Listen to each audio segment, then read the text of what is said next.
We're about ready to start. If you could please take your seats.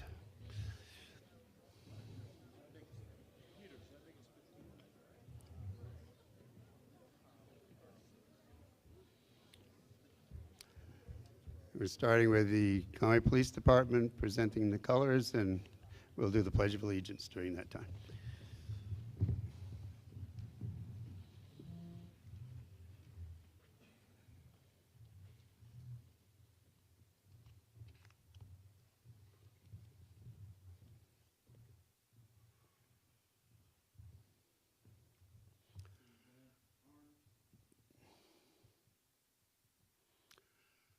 I pledge allegiance to the flag of the United States of America and to the republic for which it stands, one nation, under God, indivisible, with liberty and justice for all.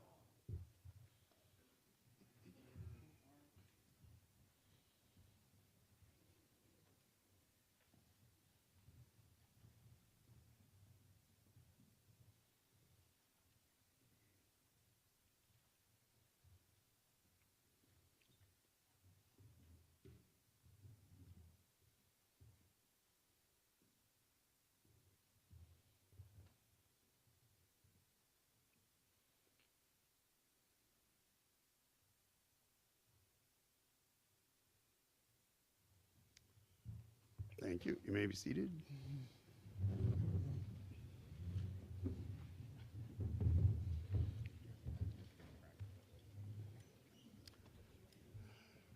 I'll have just a few introductory remarks here, but just to make sure you're at the deliberative session of the Conway School District annual meeting, and we're here to basically look at our warrant articles and do any amendments or discussion that we want to do, and then everything goes on our secret ballot, and this will be combined with what happened at Monday evening's deliberative session of the town, and so all that voting will take place on April 8th at the town garage again. So, and that's between the hours of 8 and 7. So, on that day. So,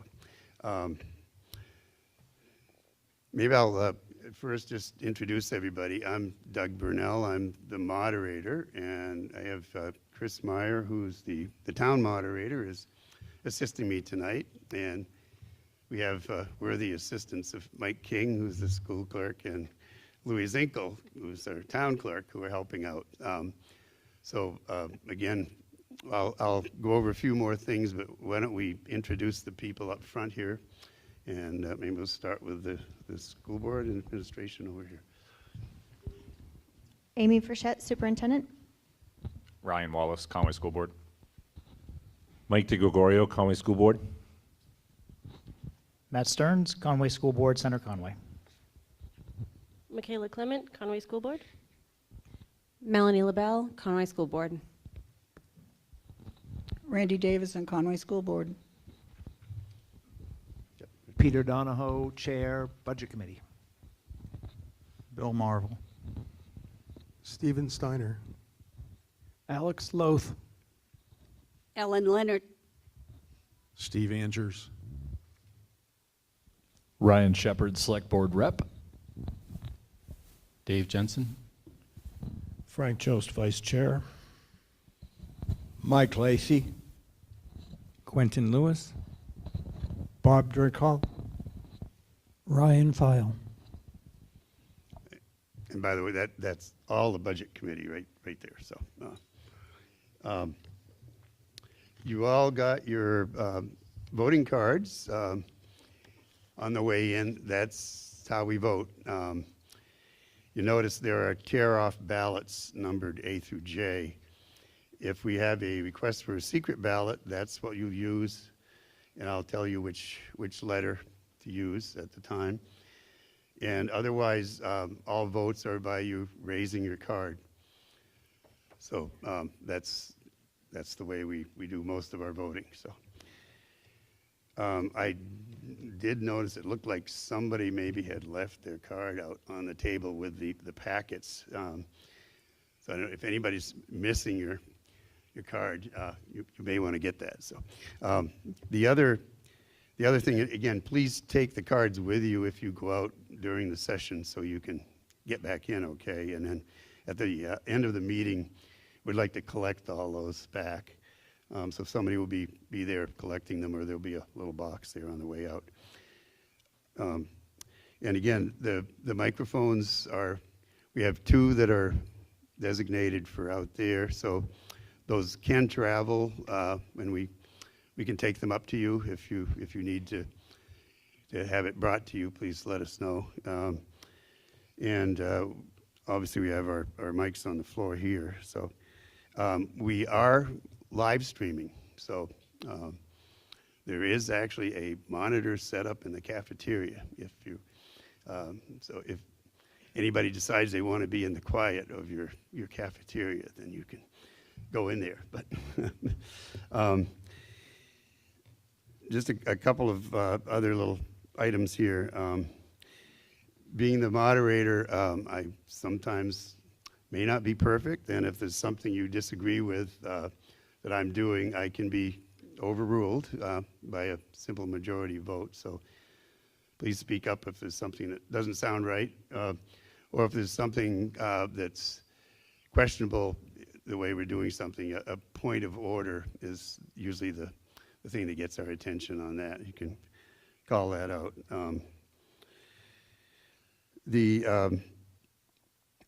The other thing, I guess, is that I noticed somebody put a "Be Kind" pen up here. I know that's for me to be kind, but I would urge you to please be kind. No personal attacks, and civility here, and that is a big help to do that, please. We also have some resource people who, in this section over here, who may not be Conway voters.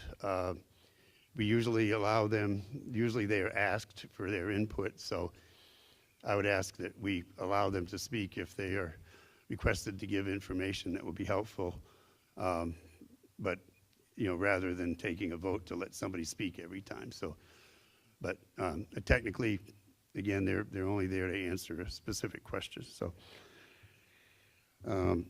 the other thing I'll point out at this point here, we do have some vacant positions this year, and mine is going to be vacant too. I'm going to be retiring after about 40 years. I think it may be. I've been at this long enough, and I don't think I'm getting any better every year. So, So let's give it up for Doug.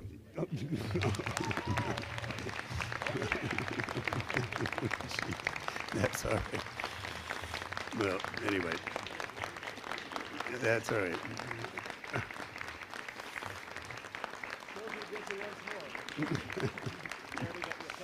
Yes, I'm be kind. All right. Well, thank you so much. Yeah. Well, so anyway, I encourage anybody who, we also have a school clerk and a school treasurer position, I believe, that nobody has run for. So if you yourself or know of somebody, these are important positions, and it would be nice to have somebody who could get written in, please. So, okay.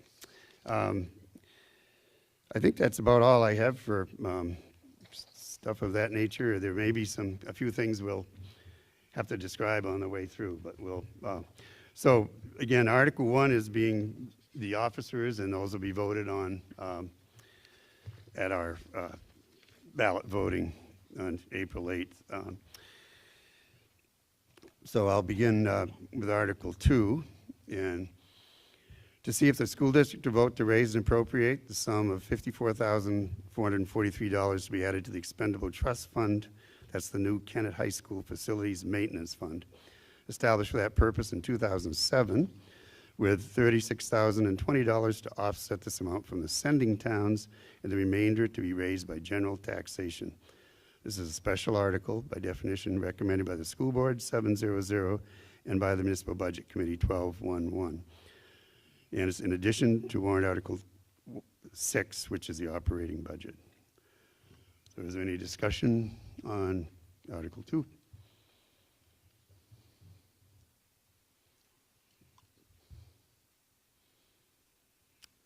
I don't see any hands, so I'll declare Article 2 to be placed on the warrant as written on the ballot. Article 3, to see if the school district to vote to raise and appropriate the sum of $17,086 to be added to the expendable trust fund. That's the A. Crosby Kennett Middle School Facilities Maintenance Fund, established for that purpose in 2007, with $7,564 to offset this amount from the sending towns, and the remainder to be raised by general taxation.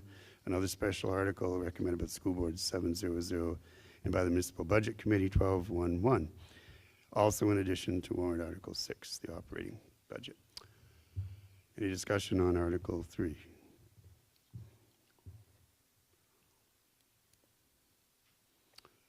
If not, I will declare Article 3 placed on the ballot as written. Article 4, to see if the school district vote to raise and appropriate the sum of $9,900 to be added to the expendable trust fund for the elementary schools, established for that purpose in 2007, with $1,104 to offset this amount from the sending towns, and the remainder to be raised by general taxation. Another special article recommended by the school board 700 and by the municipal budget committee 1211.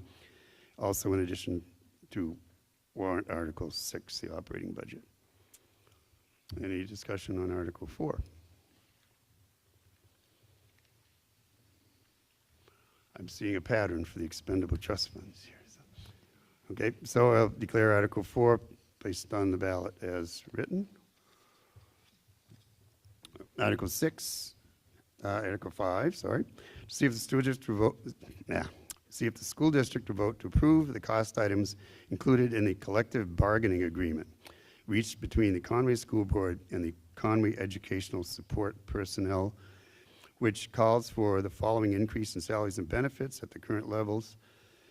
For 25-26, $413,087, 26-27, $122,200, 27-28, $144,172, and further to raise and appropriate the sum of $413,087 for the upcoming fiscal year, such sum representing the additional costs attributable to the increase in salaries and benefits required by the new agreement over those that would be paid at current staffing levels. The total compounded cost of the 3-year agreement is $1,627,833. Recommended by the school board 700 and by the municipal budget committee 761. Also in addition to warrant Article 6, the operating budget. So any discussion on Article 5?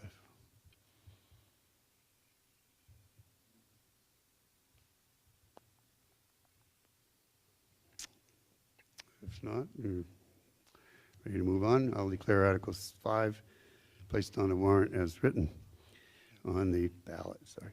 To see if the school district will vote to raise, this is Article 6, to see if the school district will vote to raise and appropriate as an operating budget, not including appropriations by special warrant articles and other appropriations voted separately, the amounts set forth on the budget posted with the warrant or as amended by vote of the first session for the purposes set forth therein, totaling $39,413,380, with $1,575,500 to offset this amount from various grants. This is recommended by the municipal budget committee 7-6-1.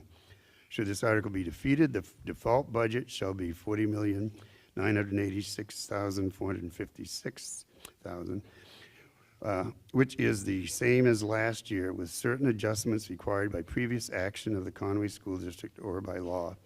Or the governing body may hold one special meeting in accordance with RSA 40:13, 10, and 16 to take up the issue of a revised operating budget only. $41,637,542 is recommended by the school board 610. Is there any discussion or amendments on Article 6?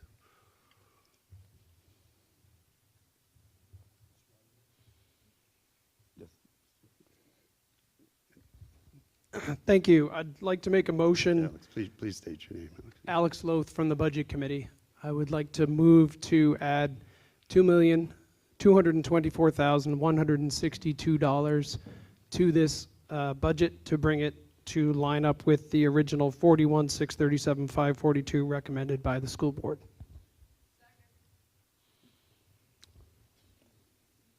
Stacy's hand? Okay, second. Okay, we have an amendment, again, to put back the school board recommended number of $41,637,542. And a second. So do we have any discussion on the amendment? Mr. Loth. Thank you, Mr. Moderator. Thanks everyone for coming. It's great to see so many people taking an interest in the schools. So my name is Alex. I'm on the budget committee. Attended the meetings, all the meetings this year, and I've been doing my best to understand the numbers, what they represent, and what they really mean for the schools. And so I wanted to just make a few points on why I think the school board's budget makes sense. So if you'll bear with me, I'd like to make a couple of those points. First off, what's the real increase we're looking at, right? The $41.6 million the school board asked for. It's a 5.8% increase over this current year's budget that we're in. This current year's budget is the default budget. So that default budget that we're in now was a decrease from the previous year of 3.5%. If you look at the last 6 years in the school's budget, cumulatively, they've had an 8% increase. And I looked at the Bureau of Labor Statistics the other day, and over that same 6-year time period, we've seen 26% inflation. So, and over the same time period, by the way, our town budget has increased by 29%. It's not a knock on the town. I think the town does a good job managing the budget, just like I think the school board does. So in real purchasing power, this budget is not up, it's down. It's dropped by 18% is one way of looking at it, 26% inflation minus an 8% increase. But what about declining enrollment, right? Maybe the budget should go down because our enrollment numbers have gone down, which they have. So I looked at that, thanks to the information the district has provided us. We've gone down from 1,660 kids in 2019 to about 1,400 kids now. That's a 15% decrease. So if we have, so therefore the budget in real purchasing dollars has dropped a little faster than our enrollment numbers, 18% to a 15% decline. So there are a lot of districts across the country and the state, I've looked into it, others probably have as well, that are facing declining enrollment and flat or increasing costs. Conway is facing costs going slightly down. But why is that? So there's a few reasons. There's fixed facility costs, which the town has taken a step to dealing with by closing the John Fuller School, which was painful, but necessary, I believe. The wildly fluctuating special ed costs that all districts face. 50% of this year's increase is special ed costs. And then health insurance costs, retirement plan costs, and non-teacher staffing are all going up. And bear with me, I'd like to make a brief point about the non-teacher staffing. So I found a libertarian group that had done some research on nationwide the increase in enrollment, teacher staffing, and non-teacher staffing. It is called reason.org. And they found that teachers and the school enrollment, at least nationwide, had gone up the same, about 6.6%. And this is over the last 20 years, give or take. But non-teacher staff was up 20%. And that's happened here as well. So we're not alone in holding staffing approximately level despite declining enrollment. And it's something we'll have to keep an eye on and watch, and the budget committee and the school board are looking at. Conway has eliminated 17 positions in last year's budget and this year's budget. So why are there all these additional positions? It's probably a little bit too much to go into, but there's mental health concerns, student behavior, some of it related to the pandemic. There's poverty, transiency, homelessness. We have 3.5% of the kids in our district who are homeless. 3.5% of the kids in our district who are homeless. And something like 25% of the student body that turns over every year, meaning they move from one school to another in out of district. And that there's a loss in education every time that happens, I'm told, which makes sense to me. So that adds additional special educators, guidance counselors, family liaisons. Okay, that's that. What about the surplus? Like, our schools run a $2 to $3 million surplus over the past few years, so won't there just be extra money for this? And I looked into that, but since 80% of our budget goes to staffing, most of the money is for staffing, and the school district has to try to hire all those teachers. They can't eliminate those line items. So they must reserve that money for the positions that they may or may not be able to hire for, and then cut it from other places. And since 50% of the increase in this budget is going to special ed, which can't be cut, it's mandated, this $2.2 million reduction, if it's not restored, will be felt by the rest of the student body. So every dollar counts, right? Many of our community members are struggling, but I don't think the solution is to cut from a school budget which has declined in real dollars, even after accounting for the reduced enrollment. There's some very good initiatives going on in the schools that the district laid out for us with the data on student achievement. There's a lot of improvement that's needed, but they have some great initiatives that are starting to make traction. They're having a positive effect.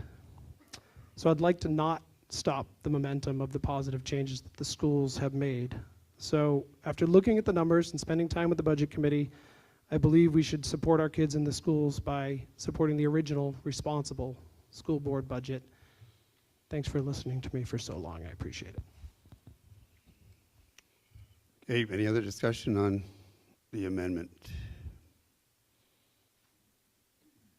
Yes, Mr. Angel. Steve Angers.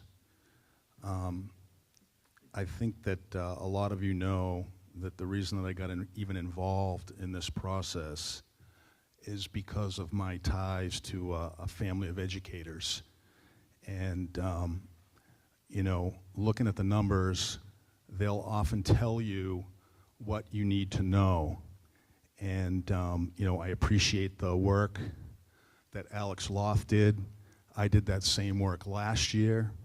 You know, I was able to find some cuts last year, and I think I remember telling this group that if the default budget won, there would be no teacher layoffs. And in fact, we closed the school and there were no teacher layoffs. Everybody found other positions if they chose to stay in the school district. So the point I'd like to make to everybody tonight is that I received from the administration the most frequent audit of our school district's expenses, and that was for the year ending June 2022. And I looked at the state as well as the auditor breaks the budget down into 4 categories: instruction, support, executive, and other. And I looked at those numbers, and something didn't seem right to me, having known what my father would have done in the past. So I spent quite a bit of time today on the phone with the finance people at the Department of Education. And I just want to share these numbers with you. Anybody that would like a hard copy of the numbers, I brought copies of the numbers for you to review, just so that you don't think that I'm making these things up. But under instruction, you know, the most important part, why we have schools, we spend 49.8% of our budget for instruction. The state average is 61.6. So as far as I'm concerned, we are underfunding you teachers in helping you do your job. We're not giving you the resources there that we should be. Support, likewise, the support services for this school district, we put 7.5% of the 2022 budget was spent on support. The state average is 11.4. So all of you support staff are underfunded by this budget. So now I see a bunch of you scratching your heads now saying, well, we're underfunded there, we're underfunded in teachers, we're underfunded in support. Where's the money going? Well, the category called executive administration is 29% of our budget. 29%, the state average is 24%. We've got too many administrators, we've got too many buildings for the number of students that we have, and I will tell you, those of you that didn't have the opportunity to watch the debate amongst these budget committee members, we started at $4 million for a cut. And we listened to what the school administration had to say, and we added things back in, like the $1 million for special ed. And I don't really remember what some of the other categories were that we added back in. But I'm here tonight, just like last year when I told you that no teachers would lose their jobs if You voted for the default budget. I'm here today to tell you that no teachers are going to lose their jobs if you vote for the budget committee's budget, okay?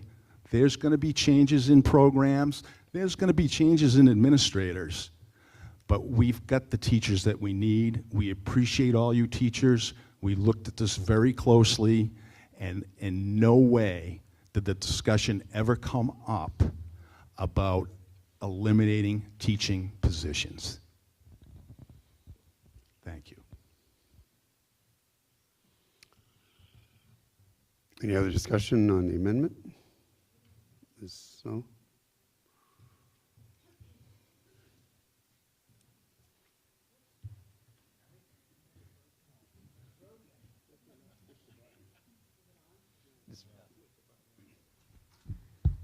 Now we're on, okay. I think that it's You got to important for speak people. right into the microphone. Yep. Eat it. Is that better? Yeah. People usually don't have a hard time hearing me. I think it's important for people to understand that the budget that we're voting on is not the tax burden that we're going to be paying for. 1, 2, 3, 4, 5, 6, 7. I looked at the past 7 years, and when we approve a budget, it's offset by grants, it's offset by tuition contracts from the sending towns, and our tax burden is usually about 50% of what we're voting on. We have to vote to raise and appropriate what we need to spend, but then it's offset by a lot of revenues and grants and other things, and I think the school district does a really good job of grant writing. They spend a lot of time looking for money to help offset budgets and get special projects done. So for example, in 22, the approved budget was 40 million, but the tax burden was only 16 million. In 23, it was 39, but the tax burden was only 17 million. And in 24, it was 40 million, but the tax burden was only 20 million. The other thing that we really need to consider is what Alex said, that if we cut the budget, what gets cut is general ed, because we have to put that money aside for special ed. We cannot, by law, not pay for special ed. And if by some miracle, which over the past, 48 hours with everything that's happened, well, actually the past couple months with thousands of people losing their jobs, and now the tariffs, everything's going to go up. Where's that money going to come from? And there's going to be a lot of people looking for jobs, so maybe by some miracle, we can fill all the positions, which will eliminate any surplus that we have. So please, I would like you guys to please keep all of this in mind when we vote on this amendment today. Thank you. Mr. Marvel.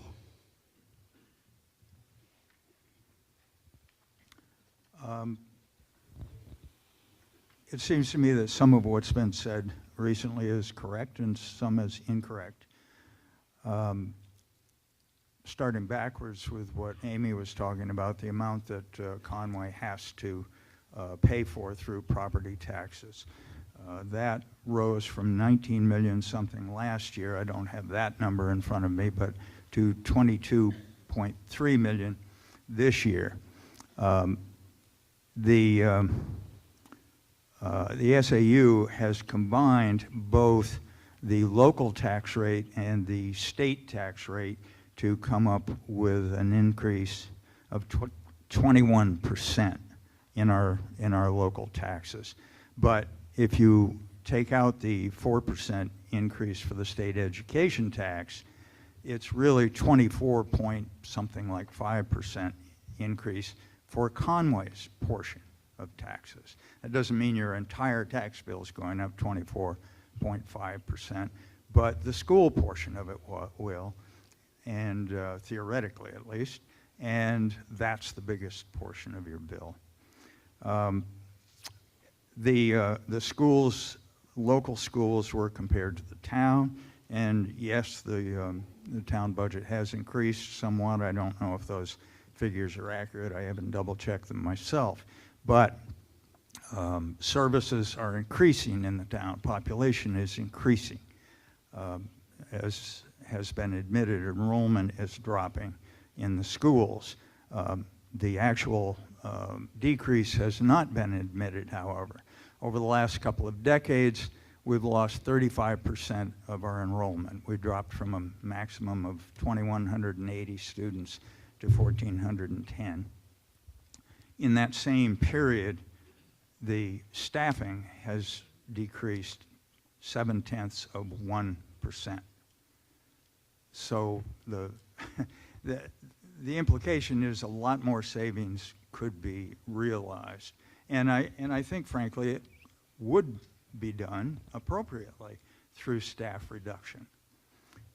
We, Alex did mention the school board's claim that 17 people have been released recently or have disappeared. I don't know if those positions have disappeared, but if they did, then they were probably the ones that were added during the COVID epidemic. The last figures that I was given just a couple of months ago from the SAU indicated that we now have a grand total of 318.91 full-time employees, equivalents of full-time employees. Back when we were at our maximum of enrollment, it was 321.24. So we've hardly lost any staff. We've managed to keep everyone and sometimes add some, even as enrollment is dropping. And there are several ways that's been done. I don't have time to go through them here. I'll take it up editorially, perhaps, probably. But there is a lot more room for economy in this budget than anyone seems willing to admit on the other side of the podium. Yep. Any other discussion? Again, on the amendment? Yes, go ahead. Is it already on? Okay. Brittany Hodge, North Conway. Steve, I just have a question for you. Those numbers that you just gave us that you have on the paper, are they from 2022 or are they from 2024, 2025? They're from 2022 is the audit. Okay, so that's what those numbers are from? From 2022 and then compared to the state at 2022. Okay, so that is when we still had John Fuller open as well.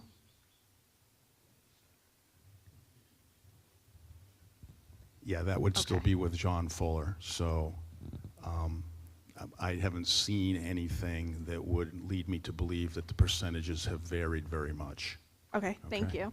And with that, I think that's kind of telling as well when we look at the percentage of how much are going to our teachers and how much are going to our support staff. I think it's a really strong sign that we aren't paying our teachers enough, and that's part of why those numbers are so skewed. Just want to throw that out there for you guys. Good.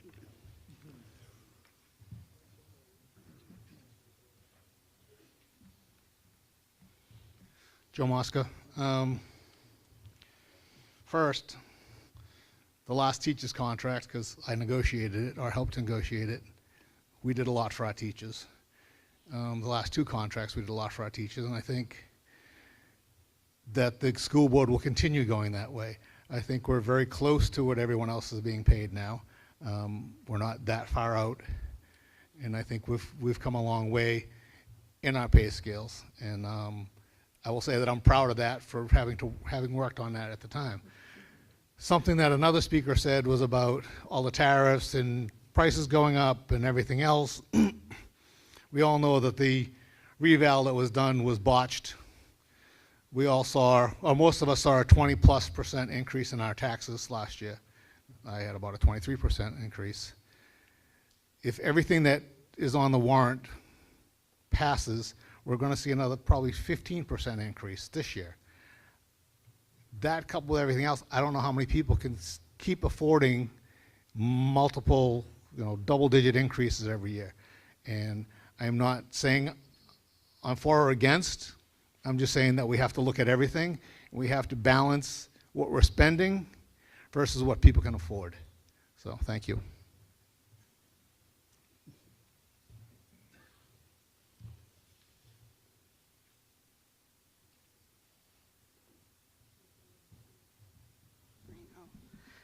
Hi, Marie Platt, Center Conway. I don't know the last time Mr. Marvel was in any of our schools. I'm a mom of 2 small children. Both are special education. When we're talking cutting staff or limiting staff that could help in our schools, we're limiting the access of education to our students.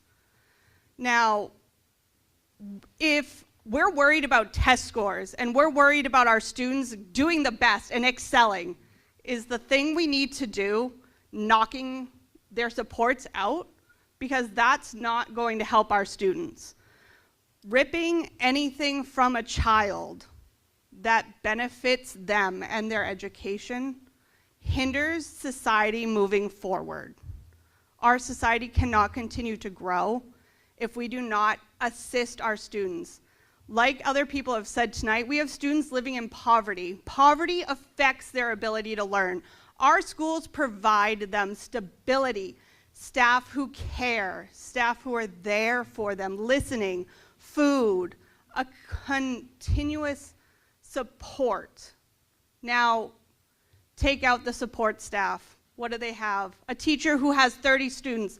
She doesn't have time to talk to them. Little Timmy's in the corner crying and he has no help. Oh well, his education doesn't happen today. We need to pay attention to that budget. Our students count on us to support them and to give them their best. Any other discussion? Mr. Davison? You go.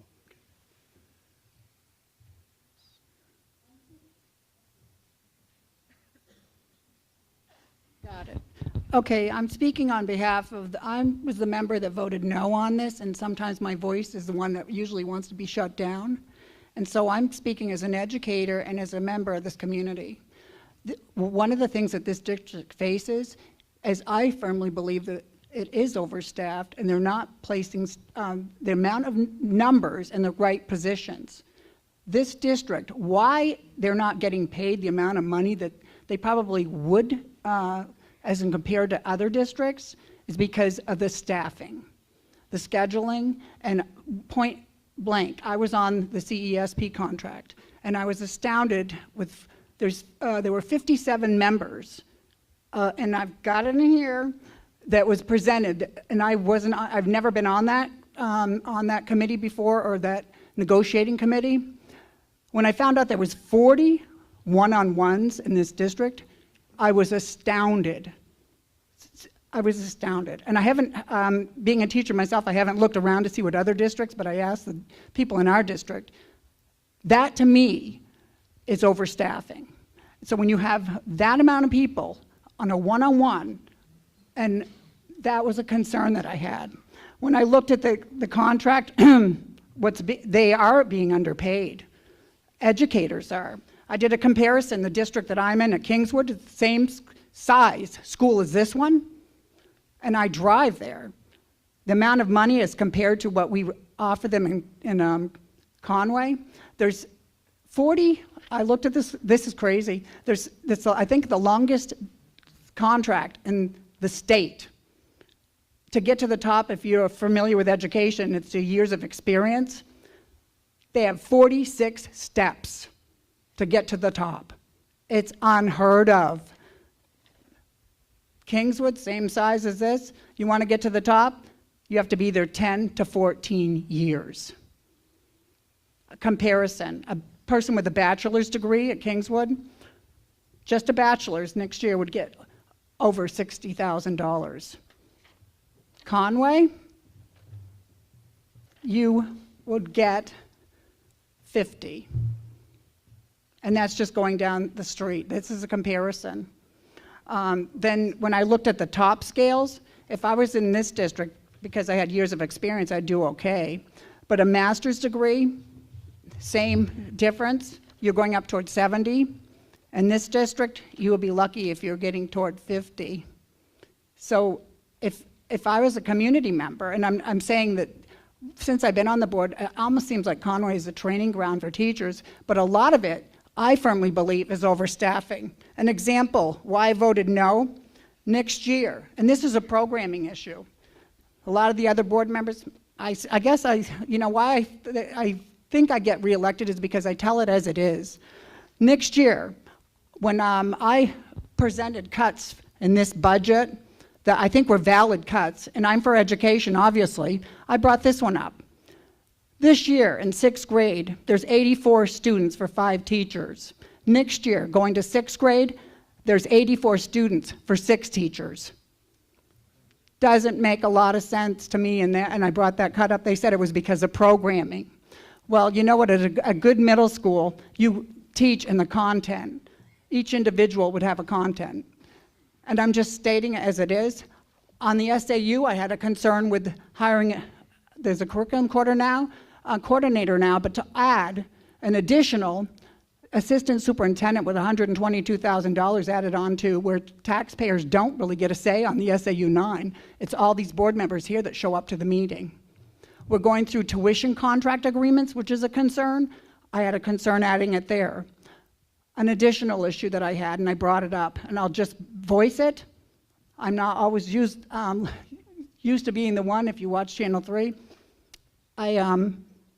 I think I bring up valid points. Sometimes being in the field, it does pay off. One that I brought up was I thought that we should reduce one of the administrators at the high school, one of the deans, at a cost of $130,000. It didn't go through, but I brought it up. This is one of the reasons why I voted no. Bringing a budget up for 20% is a lot. And yeah, I do look at numbers, and I think that that was a mistake. Comparison, same size school as what I'm at, they have 1 assistant principal, 1. These 2 deans, and I read the regulations in the state of New Hampshire, why I think the way we did it, I think that could have been a reduction. I think I'll leave it at that, but I'm sure that I'm here from other board members, but I do voice what I think are valid arguments for where a budget could be reduced. I think that with the population going down in the communities are struggling. Being on the tuition contract agreement, I see where other towns are going. School choice is a huge thing, that I think that we have. Our scores do need to go up. I firmly believe, with the last superintendent search, we have one of the highest paid superintendents in the state now. Nothing against Amy, but the fact is, we now presented it out there, the money. Now we need to see the results in the academics. I watched that too with the programming. So I think that, the amount of time that I've been on the board, I look at the numbers, I see what's validated, what we should present to the community. And sometimes it's like I'm just one voice. I'm hoping some of those people that are running for re-election really are good at numbers because, still being in the field and working, I only have so much time during the day. So I think that it will be a community decision with where the budget goes, but certain communities can only afford a certain amount of money. Mr. Moderator, move to question. Mr. Di Gregorio had asked to speak.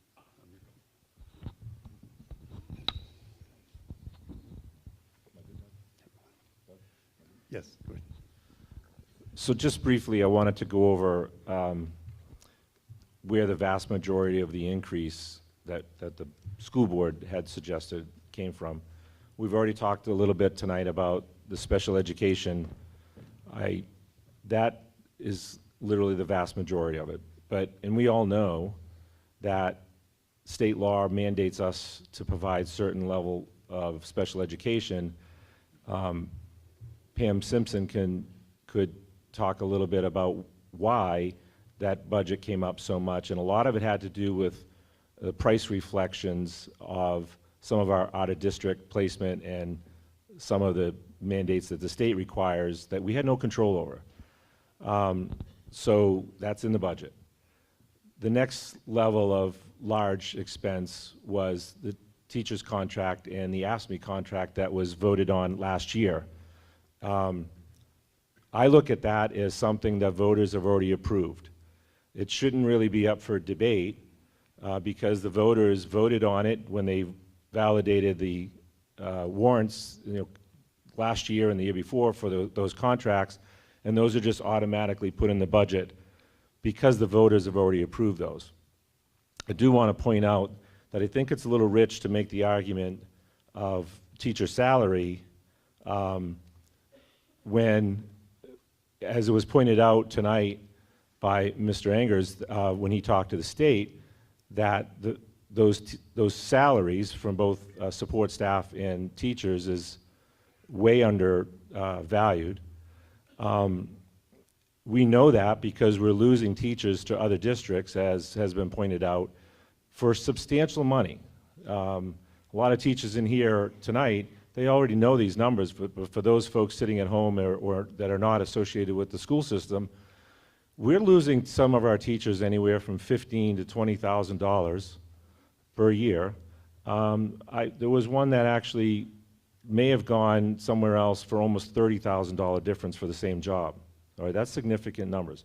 And I find it rich to say that we need to support that when 6 of the Budget Committee's members voted against the support staff contract. So it's hard to say, we need to fix this. I called the state, I want to fix this, and then vote against it.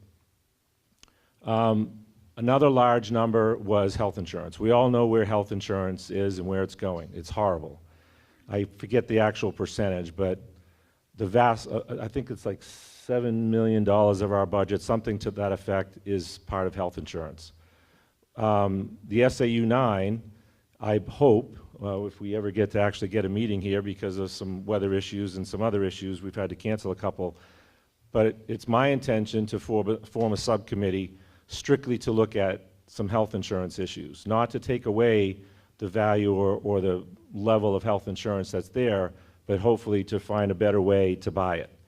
I don't know if that's going to go anywhere because the committee hasn't even been formed, but it is something we're looking at. We're not just sitting around, as some people say, that we have no intention of trying to fix some of this stuff. That's a massive number, and if you think of all the sending towns that are in the SAU 9, it's probably closer to $9 or $10 million that we're spending on health insurance through the valley. Another number that really doesn't get a lot of conversation, but is the SAU 9 itself, right? So the SAU 9, if everybody doesn't know how this works, is a line item in the Conway school budget. That's why you never really see it, you never really vote on it individually, because it's in the actual budget. And at the SAU 9, which is made up of 27 or 28 school board members from the Valley,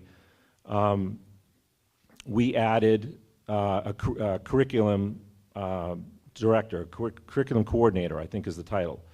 I fought for that very hard because we have heard very clearly from certainly members of the Budget Committee as well as people in town, we have to address what I call just simply the report card. We all know what that is, and we need to address it. So that's what we're doing. We're trying to put things in place that we can help with our children's education. We want to focus on how to fix certain things. I'm not sure that's ever really been addressed at that level before, and we're doing it. So there was a lot of stuff said tonight, that I probably forget half of it. I did want to correct one thing. Right now there's 99 fifth graders going into 6th grade for next year, not 70-something or whatever the number was. There was 11% or so teachers that just, when John Fuller closed, there was a bunch of people that were getting ready to retire and did retire. So I'm not sure I think there might have been one person that was actually RIFed, but the vast majority of the people that left were people that were retiring. Whether they went somewhere else or not, I don't really know. But I think they were retiring or just went to go get a higher paying job somewhere. So I just wanted to point out that there is a lot going on, and I understand the budget and the taxes. Well, yeah, one more thing. Our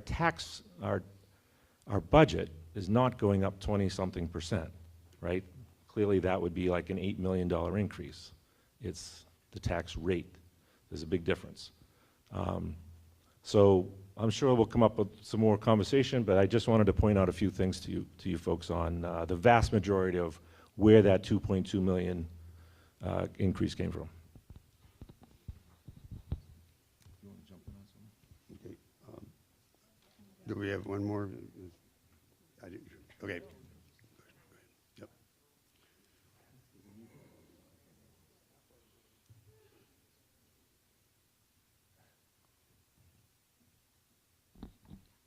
All right, Becca from Conway, Center Conway. I'm just curious, with that $2.2 million proposed budget, what does that look like for cuts within our school system? Is that something that's been discussed already? Because even as an educator for 16 years in the Valley, I don't know, as a teacher, you know, I'm curious, not only as a taxpayer, obviously, but as a teacher too, what do those cuts look like? That's a valid concern and a great question. We have not gone through the exercise of trying to figure out where we would come up with $2.2 million. Part of the reason behind that is last year, as you all know, a $1.2 million reduction required us to close a school. So a $2.2 million reduction is catastrophic to programming in Conway. We have begun the exercise, as we do every year, of identifying potential cuts should the Conway School Board proposed budget not be voted in, if that's the number that ends up on the warrant, and what we would do if the default went into effect. The default budget for this year is approximately $651,000 less than the Conway School Board proposed budget. That would involve the reduction of anywhere between 7, 10, 11 staff people across all of our schools, potentially additional support folks that we added in particular places to address early intervention and student achievement. It would impact career tech programming significantly. Therefore, knowing the impact that $651,000 would have on the overall budget, to contemplate what $2.2 million of reductions would look like, we're not sure. Mr. Andrews.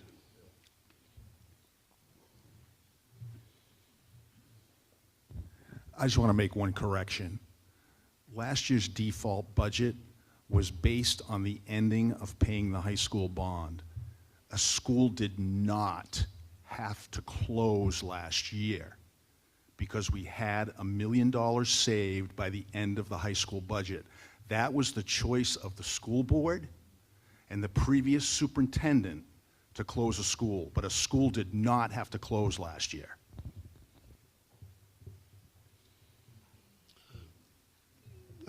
Shed. Yes, question. I would like to just clarify a few, some pieces of misinformation that have been brought forth so far.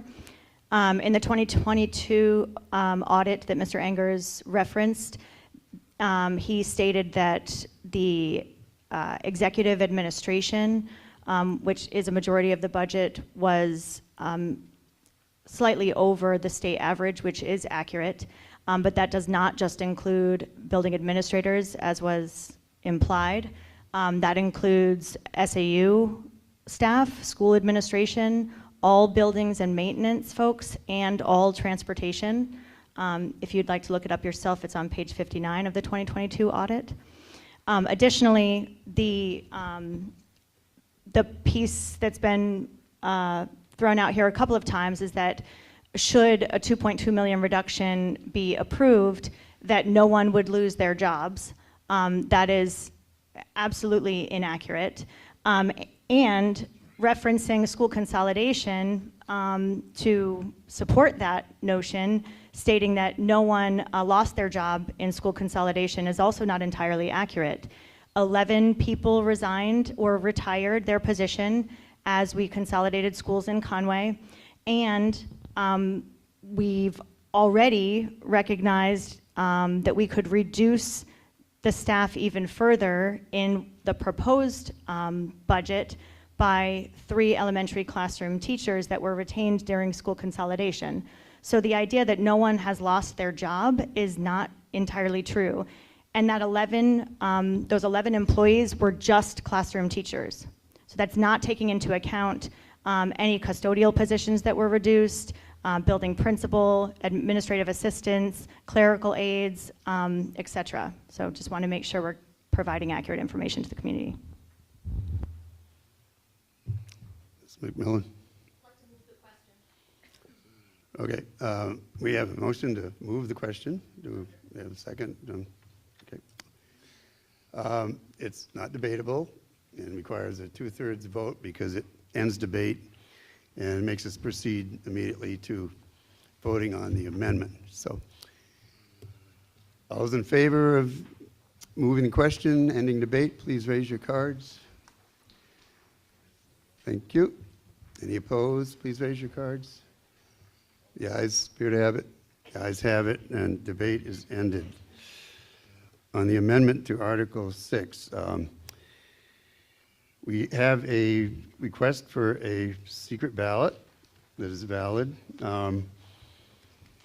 So again, you're voting on the amendment is for the new number of $41,637,542 in the operating budget. And please use A, the ballot A, not B, that's right beside it. Your yes vote is you're voting for the amended, the school board budget as the operating budget. That was the amendment, so.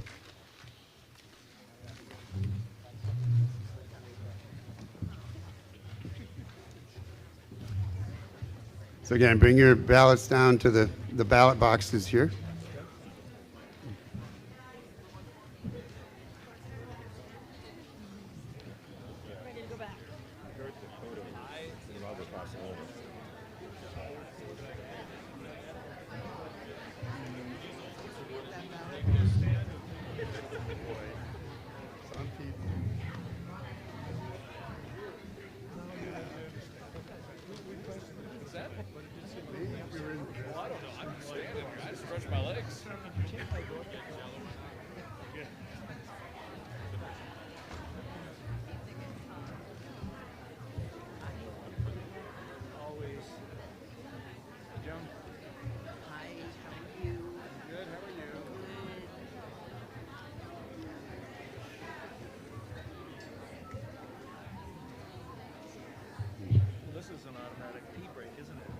Oh, yeah, right, absolutely. Going to take a minute, so plenty of time.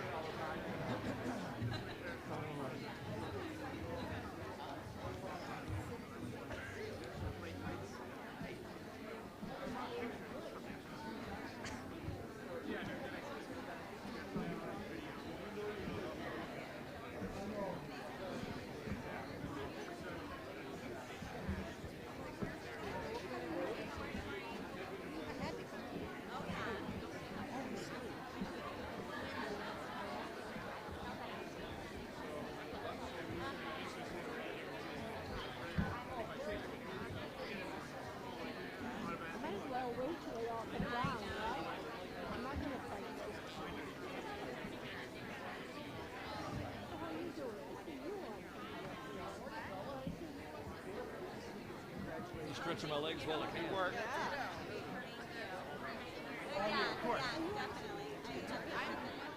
Yeah, it's always more so than the town. I'll take it. That is what it is.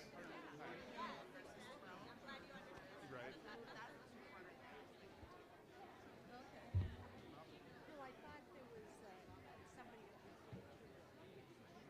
How are you?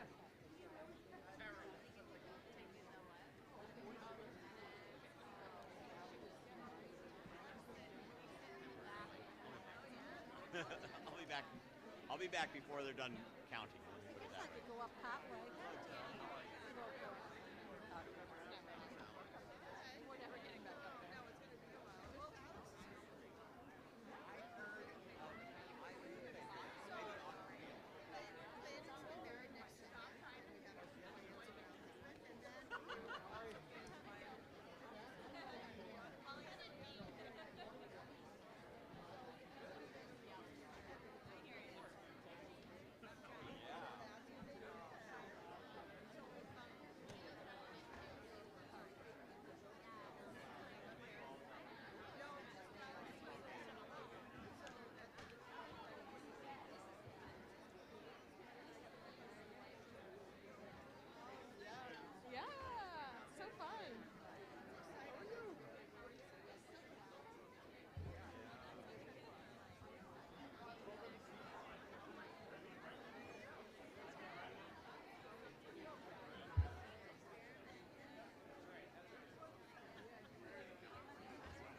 So, has everybody voted who wishes to vote?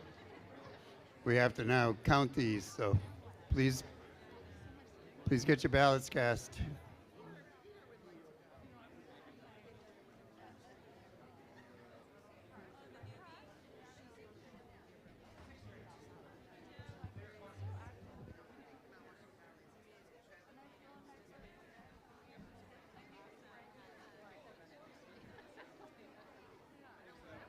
Then last call for posting your ballots.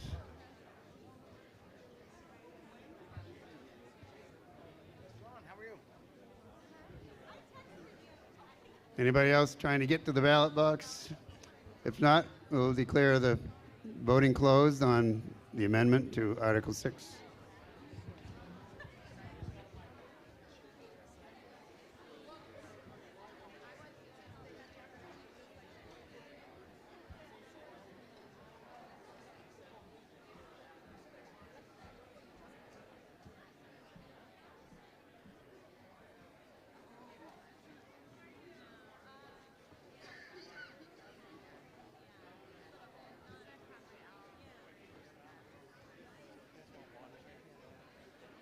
Brought some extras down.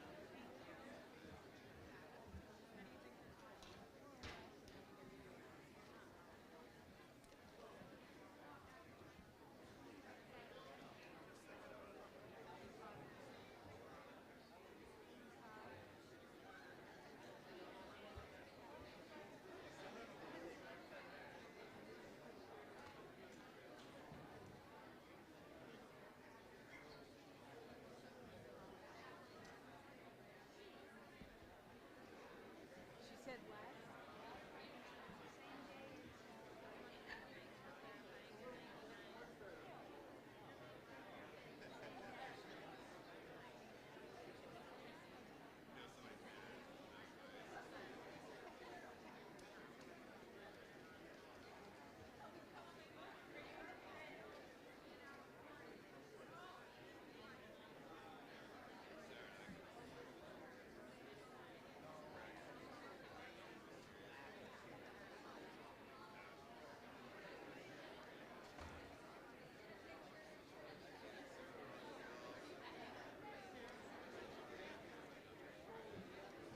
How you doing?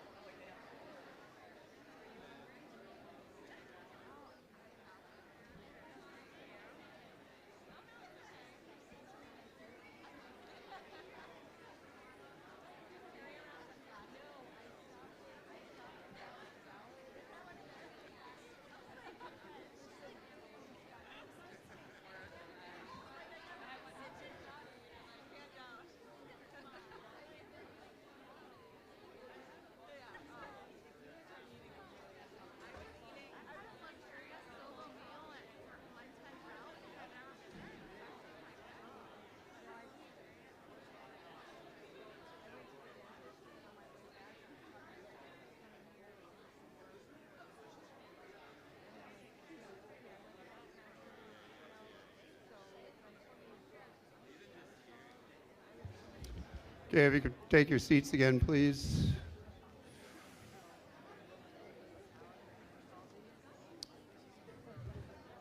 We will give you an actual count, but I'm going to declare the amendment passed.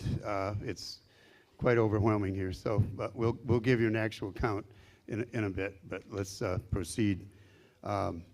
We're now back to Article 6 as amended. Are there any other amendments or further discussion on Article 6? Mr. Rancourt.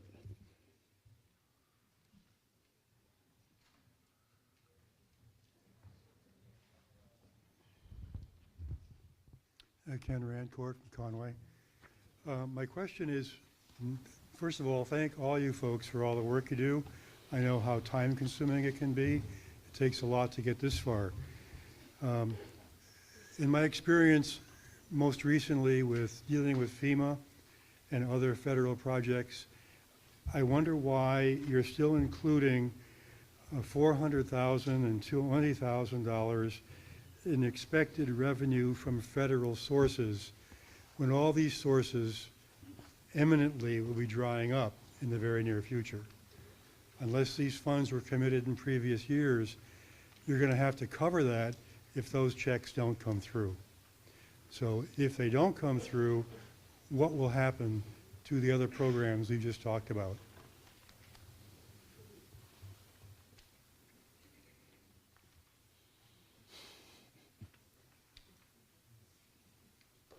This is a big if, yep. Mr. Shett, go ahead. Page 19? Are you referencing the grant sources? Yeah, it says school lunch, special milk and Medicaid reimbursement, and National Forest. It's on page 19. Right. So the school lunch reimbursement is for free and reduced lunch for students who qualify. And Medicaid reimbursements are for some special education services. We are able to receive reimbursement back from Medicaid should a student qualify for that as well. So my question is, what happens if those funds don't come through? Will you still do the programs? Will we still offer free and reduced lunch? Yeah. That's a great question. I mean, I'm an advocate of free lunch for everyone, but I don't anticipate those going away. We've anticipated that revenue each year. Well, all I know, and I appreciate the work again, but all I know is the funds we at the Historical Society were counting on are in limbo for sure. So I wouldn't doubt that this might be similar. Thank you. Okay. Yeah, I'm sorry. Just one other clarifying point. We also do receive a tremendous amount from other grant sources, such as Title I, Title IIA. Some of those are dependent on the number of students that qualify for free and reduced lunch. And we've estimated a conservative number for those, just being unsure of what the allocations will be moving forward. Just before we do any further, I just announced we had 192 ballots that were submitted. 145 were yes on the amendment, 45 were no, and there were 2 blank ballots. Okay, so 2 blank ballots. Didn't vote for either one. So again, any other thing on Article 6? Do we have Article 6 as amended? If not, I'll place Article 6 on the ballot as amended.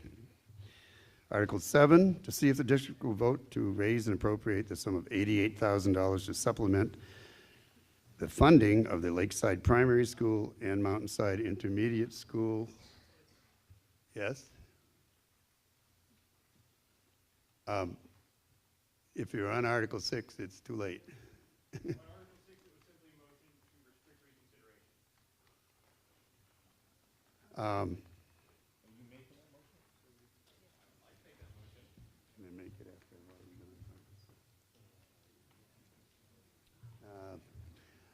Sorry, I did not see you.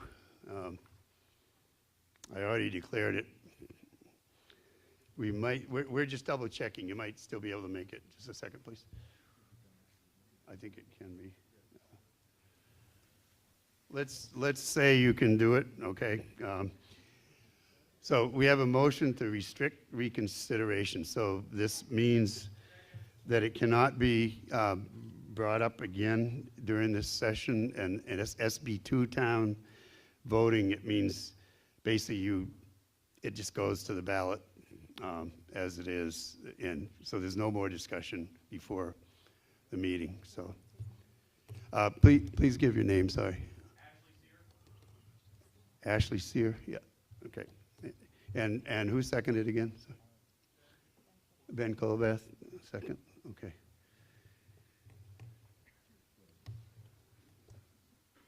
So, yeah, let's take a vote on that. Okay. Everybody understand? All those in favor of restricting reconsideration, please raise your cards. Thank you. All those opposed, please raise your cards. The ayes have it, and we declare Article 6 as amended, restricted from further reconsideration. Okay, now Article 7. Again, to see if the school district vote to raise and appropriate some $88,000 to supplement the funding of the Lakeside Primary School and Mountainside Intermediate Schools Project Succeed programs. Designated as special article recommended by the School Board 700, by the Municipal Budget Committee 1031, and again, in addition to warrant Article 6, the operating budget. Is there any discussion on Article 7?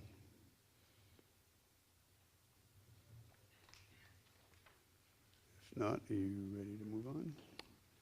Okay, I'll declare Article 7 be placed on the ballot as written. Article 8, to see if the school district vote to raise and appropriate the sum of $250,000 to be added to the Capital Reserve Fund.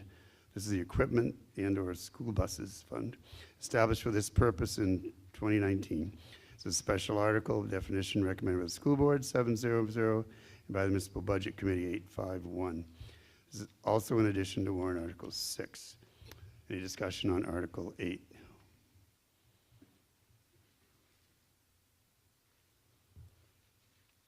If not, I'll declare Article 8 placed on the ballot as written. Article 9, to see if the school district vote to raise and appropriate $1,840,000 to place an expendable trust fund for school buildings maintenance, established for that purpose in 1995. Another special article recommended by the School Board 700 and by the Budget Committee 851, also in addition to warrant Article 6. Any discussion on Article 9? Yes, Mr.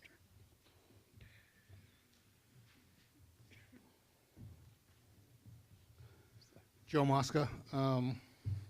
My question is, what do you need? Do you need 1.84 million or do you need 2.34 million? Because you're asking for 1.8 here, and then Article 12, you're asking for another $500,000. That would come out of the fund balance that would usually go back to offset taxes. So what number do you need? And if you need the 2.34, why didn't you just ask for 2.34?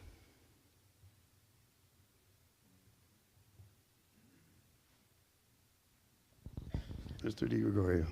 Thank you, Doug. So, Joe, the answer is kind of long, but I'll try to get it as short as possible. If you're talking about the two articles, I think are they 13 and 12 and 13? Well, I think 9 and, yeah, okay. So you're talking about the new article with the surplus money going into that, okay. So there's a couple things going on. In part from contract negotiations, the sending towns have asked us to use the surplus money at the end of the year to do some maintenance projects rather than the way we're doing it now, which is part of the contract, as you know. In doing so, you can't add money into any of those funds until like October or November when the surplus money is figured out, right? So this year, we know that we still have a lot of maintenance projects going on. We've all heard about the roof repairs that we're working on, and actually some good news on a side note for that. We had a long meeting with the roofing contractor the other day, and he believes that we can finalize the high school roofs this summer, which is much sooner than we thought we were going to with this money. So in April 8th, when the vote, or let's say April 9th, when we know whether it passes or not, we're going to take the $1.8 million and put it in there, and we can bid that out and start the process up for this summer, right? If we did it the other way and waited until, first of all, we have to wait till it passes, Article 12, right? If Article 9 wasn't there at all, let's say we zeroed that out, and Article 12 didn't get passed here tonight or on April 8th, then we would have to wait, entire cycle again in order to put money away for the roof projects that we have going on. So the thought process was very simple, that we would apply both this year. We'll know whether we can go forward for this summer, and then in September, October, whenever, when Mike Wade does the surplus part of it, if that article is approved, Article 12 is approved, then we would apply money in there. And then the following year, then Article 9 would, I can't say it would go away 100%, but it would probably drop down dramatically, and we would be funding those projects through the surplus money, which is what we were asked to do, through the negotiation system. So that first year, there's no question we're going to take a little bit of a hit, because normally we've been returning between $2 and $3 million a year in that surplus. A lot of that came from, just so people know where surplus comes from, a lot of it came from because we were able to use ESSER funds for certain projects. We were able to get grants that we may not have expected, and of course, not hiring certain staff that we thought. That's where that surplus comes from. If you look, at budgets before COVID, that surplus money was more in the $1 million area rather than the $2 to $3 million area. So I would expect going forward that surplus money is not going to be a crazy number, and we would be putting in $1 to $1.5 million towards maintenance in the future. I still think that's too low. I think, if you really do the buildings that we have prior to John Fuller closing down was almost 500,000 square feet of buildings. That number to take care of our buildings probably should have been $2 or $3 million a year that we should have been budgeting 20 years ago. So we knew when these big projects were coming up today we would have that money, but we never did that. So yeah, I don't want to go on. I could talk about this all night long, but the reality is that we're trying to get these projects moving, and if these warrant articles pass, we're just going to do it a different way in the future. Mr. I appreciate the explanation, Mike. But again, do we need the 2.34? I mean, I know we probably work to do it. So would you have been better off just asking for the 2.34?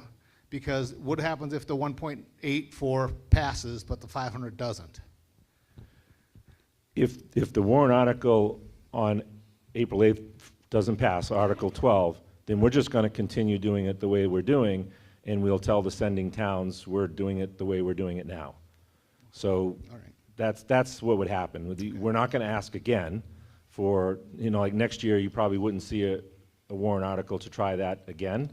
We would just go forward with the way that we're doing it now. Okay, thank you. And we'd be able to tell the sending towns that Conway doesn't want to do it that way. They want to do it the way we're doing it now. And, what's the balance in that fund right now? Does anybody have that? I'm sorry. Mike Wade has that balance. The balance is actually pretty, I'll give you an explanation. They can give you the number, but I'll give you the explanation as to why. In the bid last year, It's supposedly 2.2 million. Is it 2 point? Yeah, I would say about 2 point something million, 2.2. The reason that is as high as it is because last year the contractor couldn't do everything we wanted him to do last year for whatever reason, weather related or whatever. So what he did is he bought all the materials last year, but he didn't expend any of the labor that we were planning on expending. So now he's, again, from that meeting we had the other day, he's going to pick up the labor for that portion of the project that we agreed on last year, and then he'll bid again on the rest of it this year, and he thinks that he can get the entire building done this year, which is several years ahead of schedule from what we thought it was going to be. Anything else on Article 9?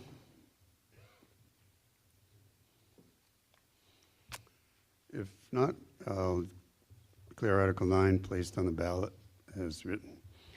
Article 10, to see if the school district will vote to establish an expendable safety and security trust fund under the provisions of RSA 198-20C, to be known as the Safety and Security Trust Fund for the purposes of upgrades and maintenance of safety and security items and measures, and to raise and appropriate the sum of $100,000 to be placed in this fund. Further, to name the Conway School Board as agents to expend from said fund, recommended by the school board 700 and by the municipal budget committee 932. And it's in addition to Article 6 also. So any discussion? Articles 10, Mr. Mosca.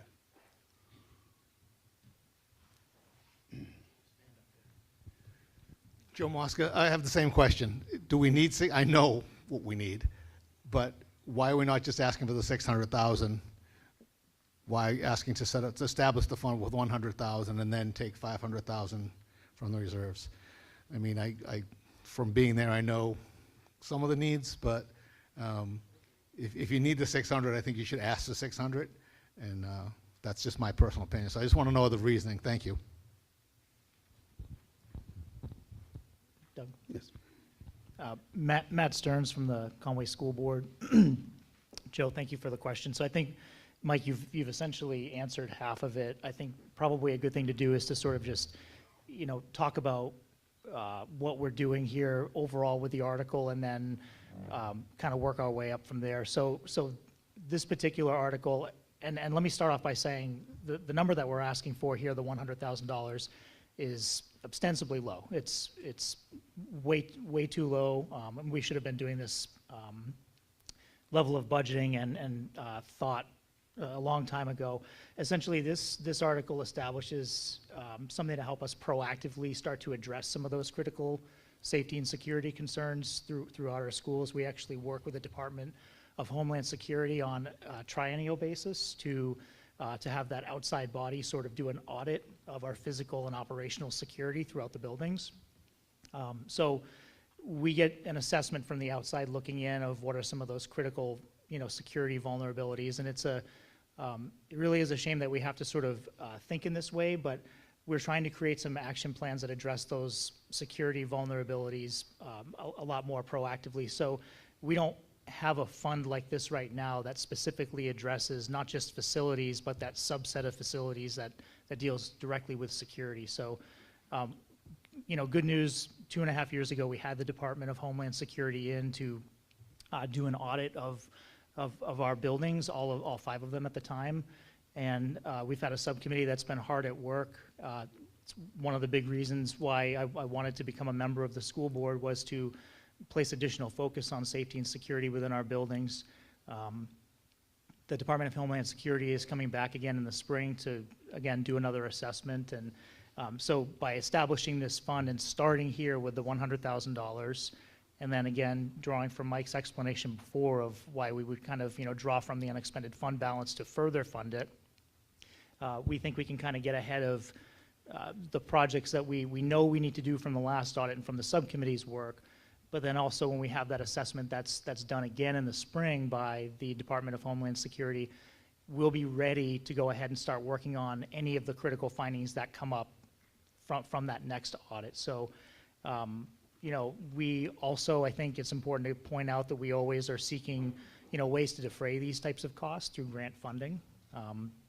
There are grants that are available, and we have some terrific grant writers here. And federal funding isn't necessarily a guarantee, so we're trying to put that focus on ensuring that the safety and well-being of the children and the security of our buildings is something that we're actually putting a line item towards, and we're establishing a fund to do that here.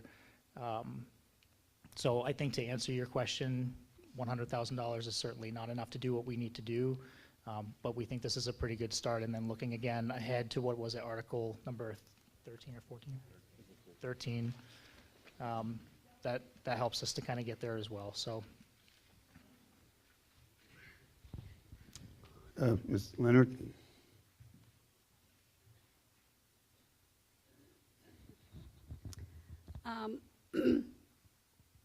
I'm going to stand up because I can't talk if I'm sitting. I'm opposed to this. I strongly am opposed to this.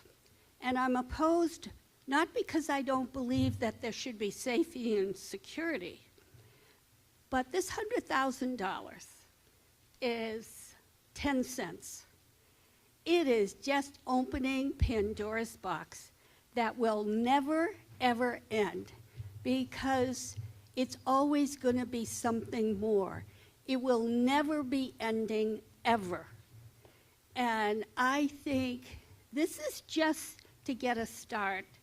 And the bottom line of it is the underlying issue, and I know I'm probably going to get booed, but the problem is machine guns.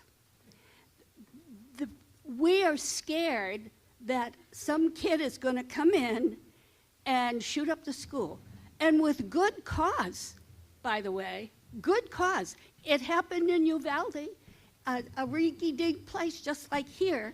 And I feel very strongly that as a society, if we don't address the underlying issues of behavior and guns, I am pro-guns, but I'm not pro-kids having guns that can kill hundreds of people in a few minutes. And unless we're willing to address that issue, it's just spitting in the wind. Yes, Mr. Chen. Oh, Mr. DiGregorio. Ms. Leonard, I appreciate the comments. Unfortunately, I think at this point, trying to address that would simply be boiling the ocean, as I like to say, and we have a real opportunity and I think a responsibility to make sure that we don't spend time on that much bigger issue when we should be spending some time on just addressing what we can locally. I'm personally not willing to stand by and wait for a large national shift on that topic while we have buildings that we haven't even paid enough attention to the roof, let alone entrances, cameras, other physical security aspects of the building. So I think this is our responsibility on the hierarchy of needs. Unfortunately, safety is right up there with education. Without a safe environment, you simply can't have a place where you can educate students. So we'll get nowhere with changing that that national, issue. And I appreciate where you're coming from, but we just have a responsibility to address it here locally. Thank you. Mr. Marvel.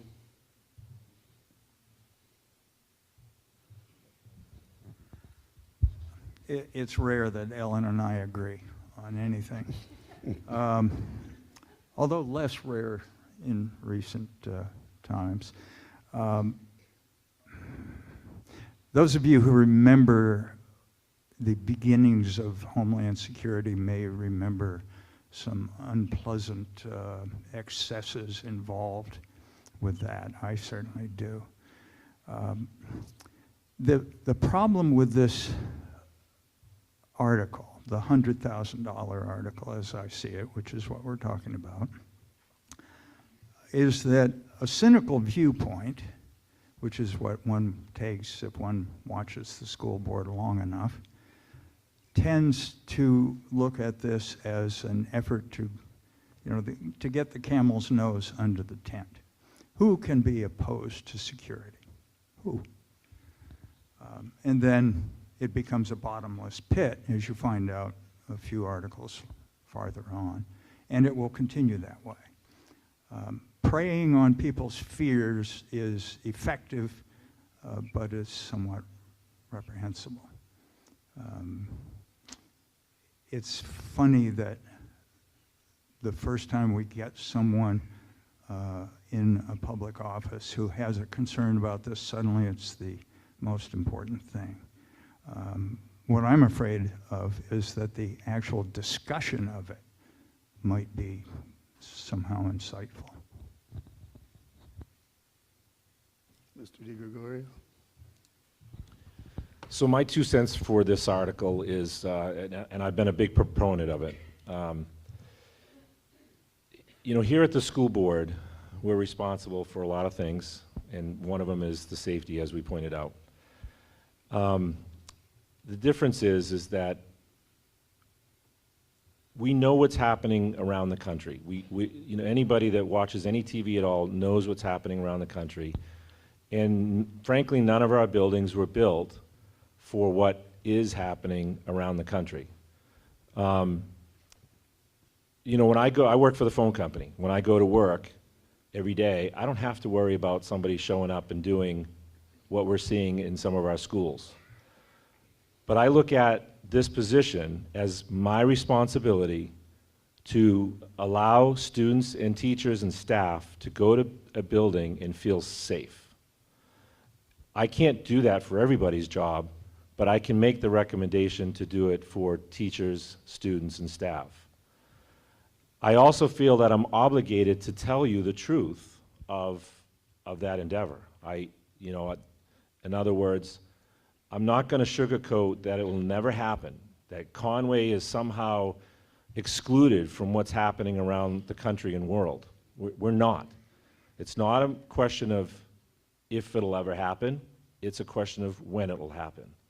And my job is to tell you the truth. If you vote it down, vote it down. That's your conscience. If Bill or anybody else chooses not to secure our buildings and protect our students, that's their decision. They have the right to do that. I'm simply going to tell you the truth, and the truth is that we need to secure our buildings properly. It is also rare that I agree with Bill Marvel. But I am going to agree on this. The $100,000 is probably a drop in the bucket of what's actually needed. This establishes that line item, so as we get better at figuring out what the need is, we're going to come back to you and tell you the truth of what we intend to do, whether that's changing an entryway into a building to secure it. Freedom is a great example of what they did in their little town, little town of Freedom. All of their administration area and entry into the building is secured by bulletproof doors and bulletproof windows. They went full hardcore.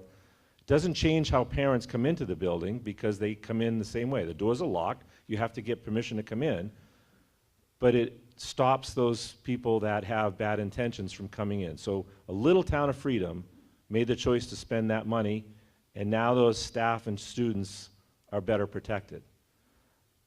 Again, my feeling is the same. I'm going to tell you the truth. If you choose not to vote for it, then that's up to you. But I intend to, as long as I'm on the board, I intend to try to protect our student staff, and that's just my feeling. Mr. Andrews. Steve Andrews. The reason that I'm voting against this at this time is that we had an exemplary year this year with our school resource officers and students being comfortable with school resource officers and going to school resource officers and reporting potential conflict. And until I can hear from Chief Matty that school resource officers can't give us a layer of protection, human protection. We're a community. We're all together. We need to interact. What's wrong with teaching our children that working with a police officer is a good thing? Nothing's wrong with that. And so, until I see something from the chief about school resource officers and making the safety issue part of a good school community and overall community, I'll vote against, cameras and bulletproof glass.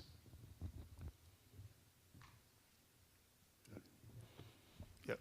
Had one back here first, and I'll get to you. Hi, Ryan Shepard. I'm obviously select board rep. I'm standing up just because, again, I like to stretch my legs.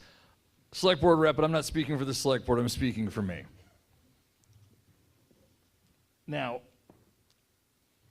pretty much everyone here, and I'd be surprised if someone didn't have one, has one of these, iPhone or Android. And every so often, you get a notification that says, hey, you got to upgrade your software. And if you look at the fine print of it, usually it's to upgrade the security. Am I wrong? Might be one of the few times I'm not wrong. Anywho, the whole point is this. We talk about it being a bottomless pit. You can use that phrase. It's going to keep happening. I mean, you have to put money towards this stuff. And it's not just, yes, there is the physical aspect of buildings and, yes, the possibility of guns. These things are the unfortunate reality. You can't address the issue of cyber hackers in Russia. I don't know how you're going to reach them. If you can do that, that's amazing. Point being is we have to keep putting money towards this. And I'm not trying to prey on fears. I'm just saying this is a guy who knows how things operate these days. You have to put money towards security. This isn't just about the physical. This is about the electronic as well. There's always going to be an upgrade that needs to be made because the people who like to do things that aren't right, some of them are smart. And some of them will keep working to come up with new ways to disrupt and hack. And that's unfortunate, but again, that is the modern age that we live in. So again, I am not speaking for the select board. I am just speaking as myself. I know that I was one of the abstaining votes because I can't vote for school stuff as a select board member. But I will be voting in favor of this Safety and Security Trust Fund.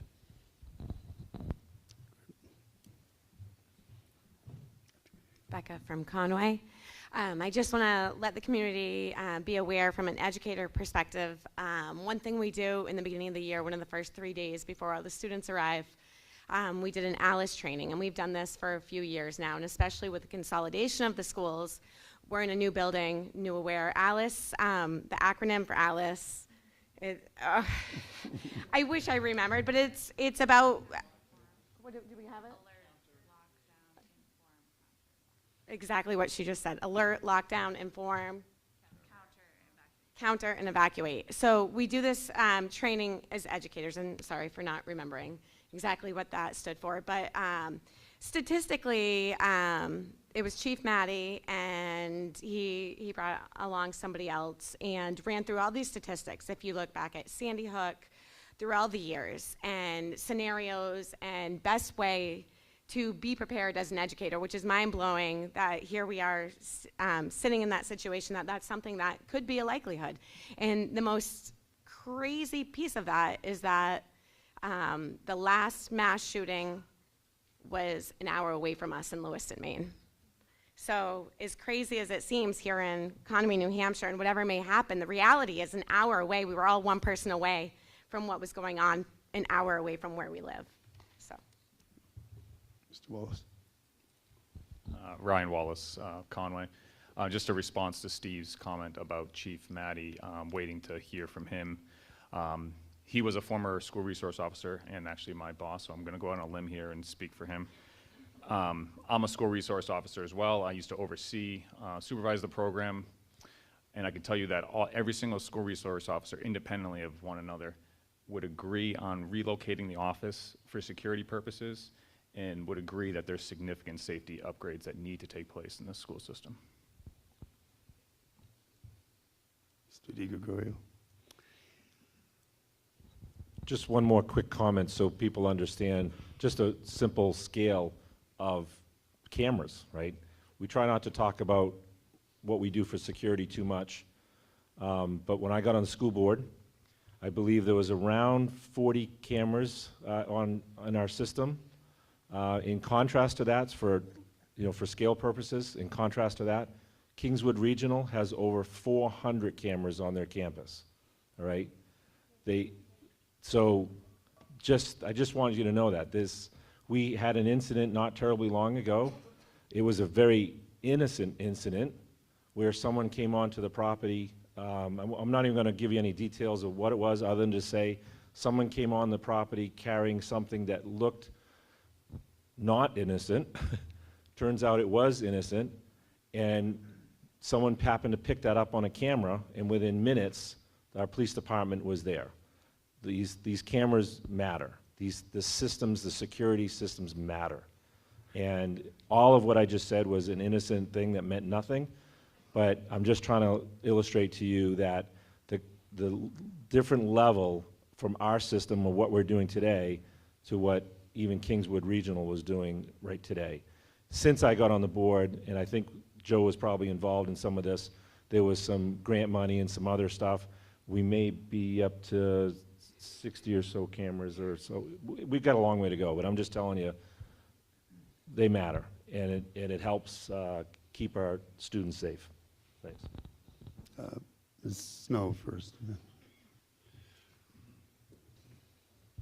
Amy Snow. Columbine happened when we were still at the old building. okay? And then this building was being built. And nobody had the foresight, nobody did, of what was going to snowball into all these years of horrific things happening, not just in schools, but at bowling alleys and bars and all these other places. And to not now start this, this trust fund, because we do need security upgrades. And security upgrades are things as simple as replacing a door that doesn't shut all the way, okay? Doors that are around corners that nobody sees. So if we can't have a camera on it, we can't get the money to put a camera on it, or replace the door with better security locks or stuff like that. 10 years from now, we're going to be, why weren't we saving money for this? When we built this building, we did not start right away putting enough money away for future needs, such as roofs and the like. So to say, at this time, I'm not going to vote for this, I think is short-sighted. We have to start thinking about the future. Things are not going to get better. They're getting worse and worse every year. And the kids who are doing this are getting younger and younger. And it's not just security for the building. It's like Ryan said, it's also cybersecurity. Okay, we just had an incident with Power School, all right? That wasn't us, but it was Power School. So there are bad guys everywhere. And we need to start saving or putting money away to take the precautions that we need to keep our staff safe, our students safe, our visitors safe, and our information safe. And that's going to take money. And rather than come to you in 5 years and say, we need $1.5 million because we have to do these security upgrades, we're going to start saving for them now. Yes, Mr. Stearns.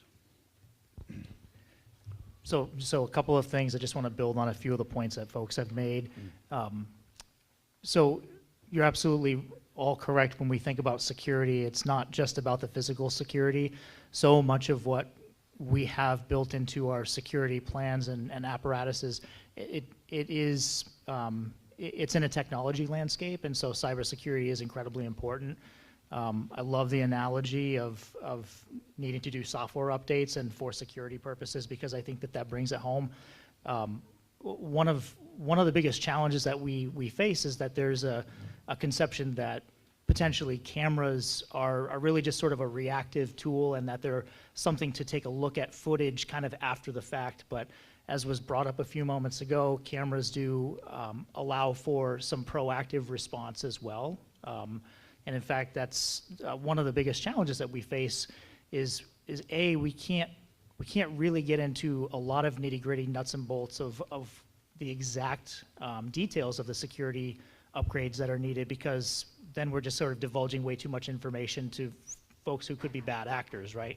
But we do meet as a subcommittee. It's a publicly posted meeting. We'll always be as transparent as possible with folks around what it is that we are going to be spending the money on. So as an example, very, very broadly speaking, all of the camera systems that we have at the schools are sort of disparate. They aren't the same, they don't act the same, they aren't of the same kind and quality, and they don't talk to one another. Makes it very, very challenging in a school district as large as ours with 4 different buildings. We have a wonderful partnership with the Conway Police Department, and they have told us on numerous occasions that coordinated response does start with having the right things in place. And so I'd like to just sort of make sure that folks do know that some of the reason why we don't get into, tons and tons of detail is for protection, but we'll always be as transparent as humanly possible on that, and as allows. It is physical security getting us caught up. It's operational security. Some of those things don't cost very much money at all. It's really just changing procedures. And then it's electronic and cyber security as well. Thinking about how all of our systems are sort of talking to one another electronically is really, really important. I just want to have, make sure that folks understand that concept and all of the work that's going into it, and why we're trying to sort of, again, create this line item and ensure that there is there is critical attention paid to it, and we can start putting a lot more focus on it. Anything else on Article 10? Let's try to be brief. We're spending a lot of time on Article 10 here. So, yep. Go ahead, Mr. English. Sorry, just one quick question. So, Matt, does that mean that there's the possibility that the school board would go ahead and say, we want to spend $500,000 on security items, but we can't tell you what they are? Yes, it does. We wouldn't go into probably as much detail. We wouldn't go into the level of detail that would get us into a position where someone could understand where our vulnerabilities are currently. That would be a disaster and a catastrophe. So it's not a matter of transparency, it's a matter of protection, but we do talk as specifically about it as we can, Mr. Angers. Okay, anything else on Article 10? If not, let's say we'll declare Article 10 on the ballot as written. Article 11, to see if the Conway School District will raise and appropriate up to $214,160 for the purpose of the design phase services, including the development of technical specifications and drawings suitable for competitively bidding the project to contractors for the Kennett High School main entrance relocation and associated work project. It's a special article definition recommended by the school board. 610, not recommended by the Municipal Budget Committee. 572, also in addition to Article 6. Any discussion on Article 11? Mr. Bennett. Excuse me. Hi, this is Dave Bennett, and I've done a question this $214,160 for design. I don't understand. It seems the school board's already gone to somebody and they've got a price on what it's going to cost to relocate all the wiring and everything else from the front of the building to the back of the building. When they built this place, how the hell could somebody not see that you didn't have any parking out front, that you have to walk all the way around the building to get into the front door? Come on, school board, wake up. There, you've been reprimanded, duly. Mr. DiGregorio. Was good morning. Yep, you good. Dave, 100% agree with you, okay? Nobody on this school board was on the board when those decisions were made, okay? None of us.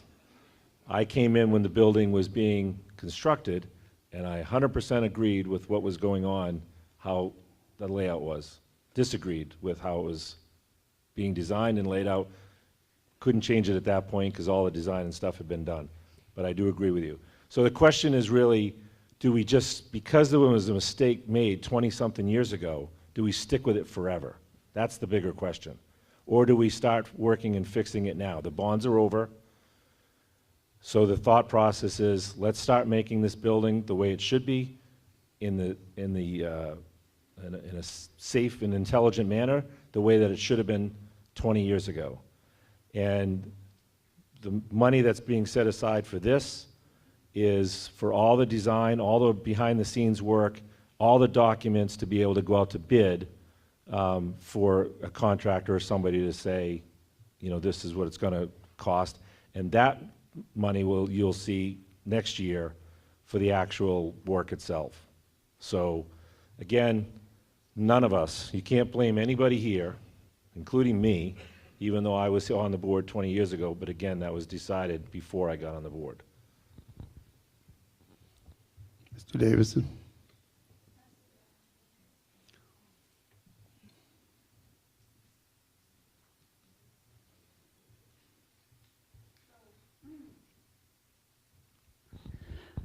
So I voted no on this, and this is the rationale. Going back to the school I'm at, same size as this. The office is in the front of the building, if you've ever been to Wolfboro at that school.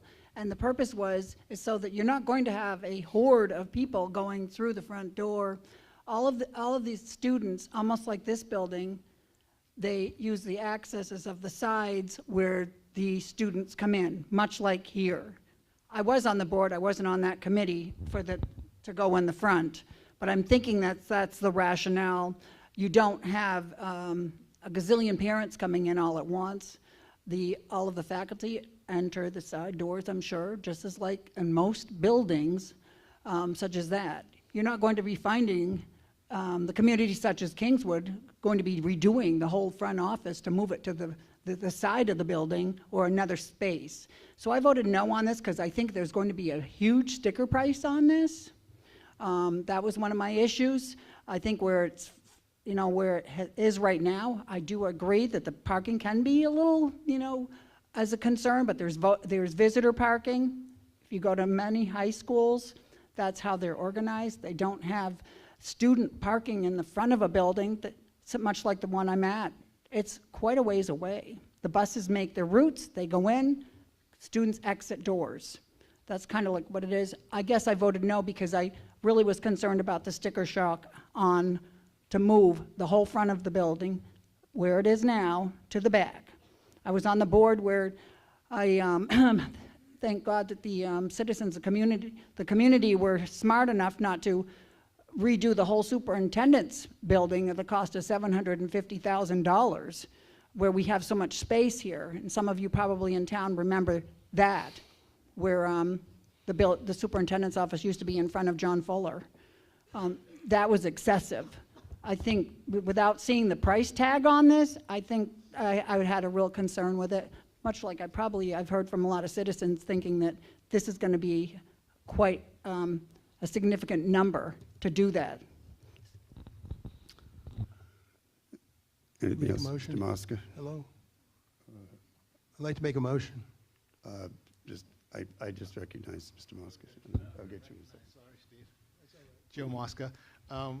Actually, if I could, Doug, through you, ask the question of Ryan to explain his comment why the police believe that the office should be moved, because I'd really like to hear that. Thank you. Mr. Wallace. Yeah, so Joe, when I was the SRO, and I think pretty much every SRO prior to the current SRO and the one before, so going back prior to 3 years, the SRO, School Resource Officer's office was outside the main entrance now.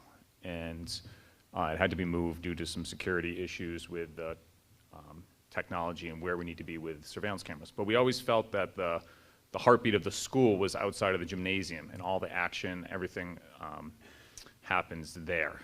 So the belief was that if we're going to be where everything's happening, we should be there. So the SRO's office is there now. But one of the major securities, and I'm probably not disclosing too much with the Department of Homeland Security report, but one of the big things that they talk about is reducing entrances in schools, so controlling your access points. And right now we have 4 major access points in the high school. By relocating the main entrance to that rear main entrance, we can possibly go down to 2, a career and tech entrance and the main entrance. So now you only have to control 2 areas to the level of security. That's the thought process behind. Steiner. Yeah, I'd like to zero out Article 11 to 0. So we have an amendment to zero out $214,160. To 0, correct. Yep. Do we have a second? Mr. Marvel, second. And the only thing I'd like to add is let Homeland Security pay the bill. Yes, Mr. Marvel did. So. Okay, we have a suggested amendment to zero out the appropriation on Article 11, so it would be raised and appropriate up to $0. Any other discussion on this? Mr. Marvel, okay. Since I made the second, I guess I feel compelled to defend it. 214,000 is not the only cost of the design, the study, as it were. As we understand, another 50,000 has already been spent on it without authorization, without apparently thinking ahead. And the 214,000 additional is just to find out how much it will cost and what the design would be for the complete removal of the office to the back of the building. As we've heard, there are numerous other schools that have the same situation. There are at least some, and I can picture others. And if it is that troublesome, my question is, why do we have to take the most expensive means of fixing that problem? The complaint was made that people parking in the back would have to walk along a driveway, a traveled driveway, to get into the front of the building. I haven't heard that there's been any study of how little it would cost to build a sidewalk to the front door of the building. And since most of the people who would use it are young and ambulatory, I think that would be a reasonable solution. I would also point out that the other night, Monday night, my wife had to come here late and because of work, and to get into the town meeting, she found the doors locked and had to pound on them to get someone to let her into the meeting. That seems a fairly secure means of protecting the back of the building. And this article, more than any other, I think, in the warrant, speaks to what seems to me to be whimsicality of the school board and its decisions.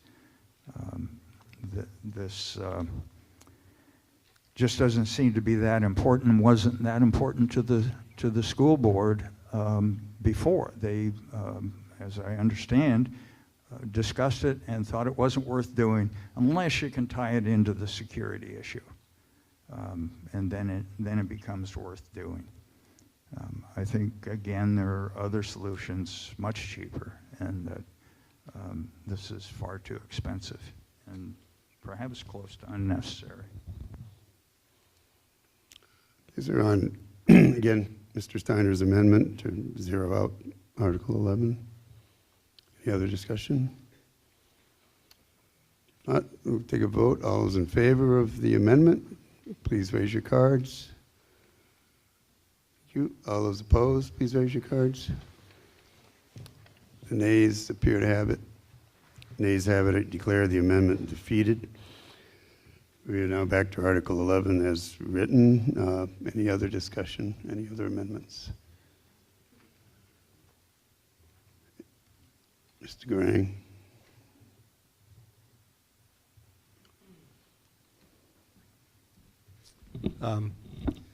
Mark Garang, and I guess this is a political question. All the discussion tonight has been, the school budget's very, very complicated. And listening out here, all the discussion has been very reasonable. When I hear Randy, it makes sense. When I hear Amy, it makes sense. When I hear Bill, it makes sense. But when it comes to voting, it's really an emotional issue whether it's too much money or not. And last year, the voters writ large at the ballot voted for the default budget, which was $1.5 million less than the school board budget because of the retirement of the bond. So when I see an amendment like this, it makes me wonder if the school board, how has the school board considered other voters, and how do you expect all these spending articles to pass when last year the voters were sending you a message? And is this the correct way? Like, as a voter, if I agreed with Article 11, I would hate to see this one defeated because voters are going to they're going to vote against something somewhere. And I'm just wondering about the wisdom of having a budget this large with all these special articles when you were sent a message last year. And I was wondering how you get over that hump philosophically.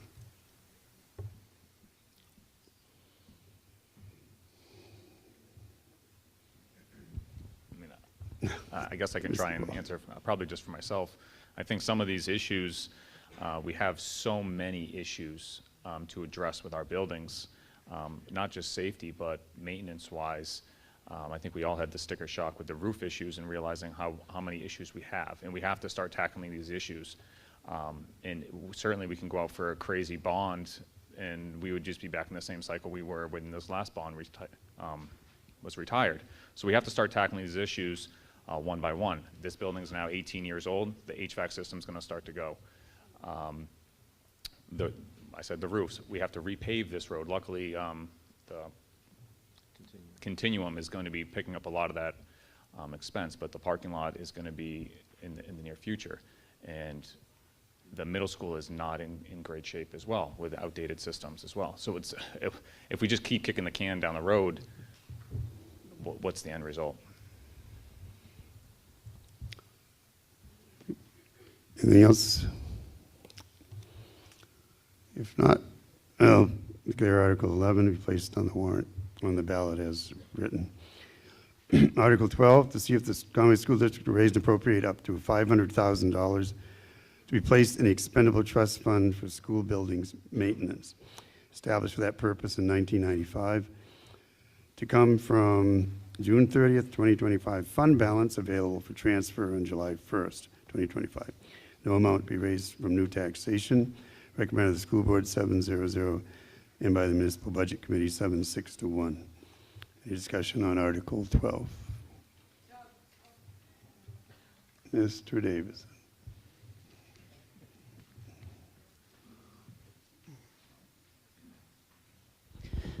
So I voted for this, and here's the rationale to it. This district, probably when that first bond for this high school came into play, should have been utilizing the funds that it returned at the end of a fiscal year to be placed in a fund like this. This is what the tuition towns during the tuition agreements have been telling us. They are not interested in bonding or paying for bonds for this district. And I guess retiring from Freiburg and going to Kingswood, one of the best, community is great, but down there I've learned so much from what New Hampshire schools do and can do. And so I presented to the school board what they do down there. The funds that are at the end of a year are placed in such articles as this, that the taxes have already been raised and they put them in such bonds to utilize for the buildings. Perfect example of utilizing funds that are left over that go into bonds. They pay for their buildings. And so this district did not do this. They returned the funds. And then your taxes go up and down, up and down. So that's why lately you've been seeing that $1.8 million bond for the buildings, is because that's where we are again. The old high school, that's what happened. They didn't fund for it. They kept returning the amounts. People look and they follow what comes back. Since I've been on the board, it's been about, I think every single year it's been over $1 million that's been returned. So if the funds were placed in a building fund, we'd be utilizing it for the parking lot that's going to happen, the roofs that need to be taken place. That's a good use of funds. And so I think that, I would hope that the citizens of this community see where we're going there. This funds that's already been allocated. The sending districts said that that's what they would prefer, other than going out with a big bond again. And as you notice, the three at the beginning where we voted on, the sending towns don't really pay a lot for the bonds for the elementary schools where we had, and then with the high school, which was fine because it wouldn't have been built. But I think it's very wise for a district to utilize the funds at the end of the year and place them in bonds, not bonding out, using it for the buildings. Are you talking about placing them in trust funds? You're saying bonds, I think that's, yeah, okay, sorry. Anyway, yes, go ahead.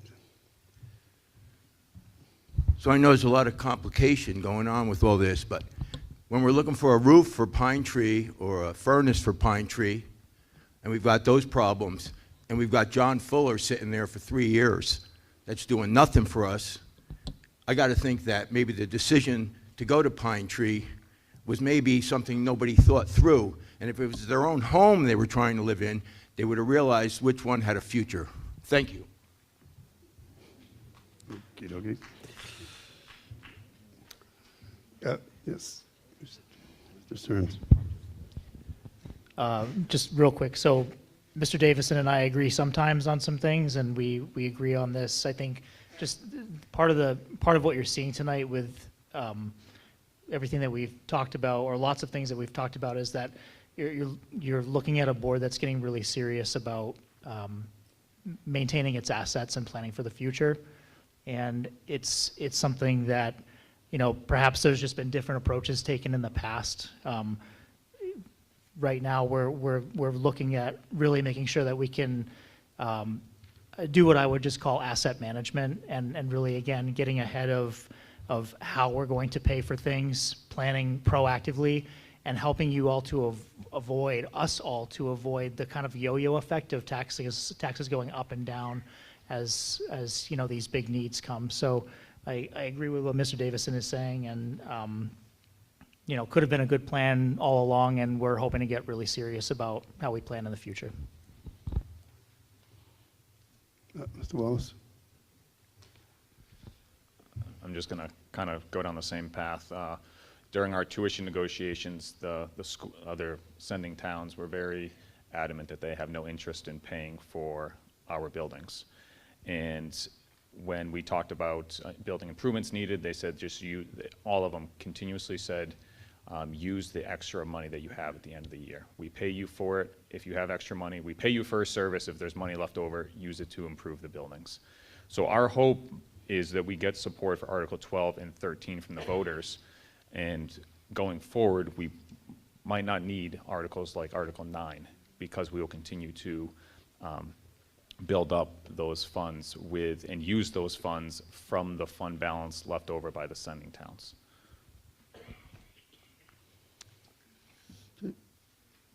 Anything else on Article 12?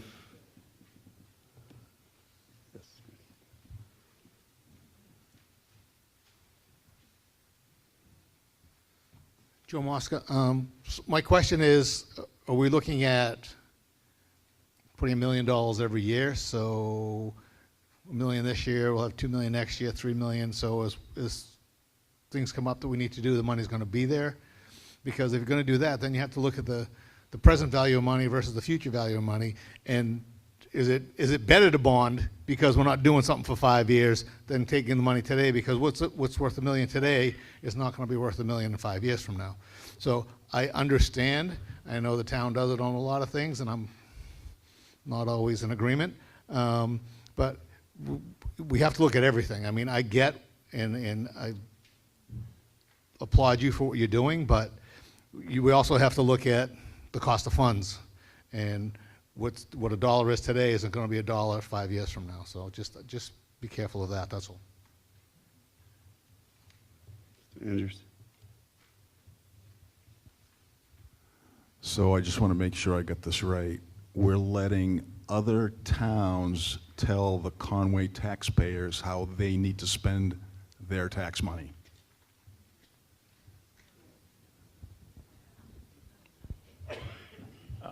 Steve, so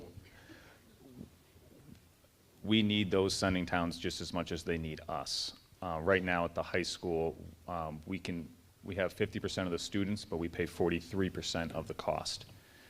So I think that's pretty good for Conway. And right now, Tamworth has an agreement with Moultonborough Academy. Freedom has an agreement with Governor Wentworth. Jackson's currently looking at Freiburg Academy.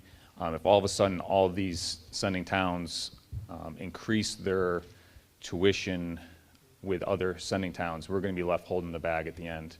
And we don't have the partnerships that we do have. So it's very important for us to maintain those relationships and be collaborative with them and listen to them.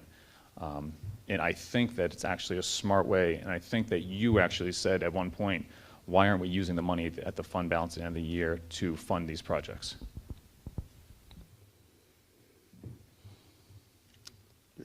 I don't really recall that, because what's going to happen now with this, money grab of the unexpended funds is we're no longer going to get $2 or $3 million abatement towards our tax rate from the school. So next year, everybody, if these articles go through, we're going to get a double tax hit.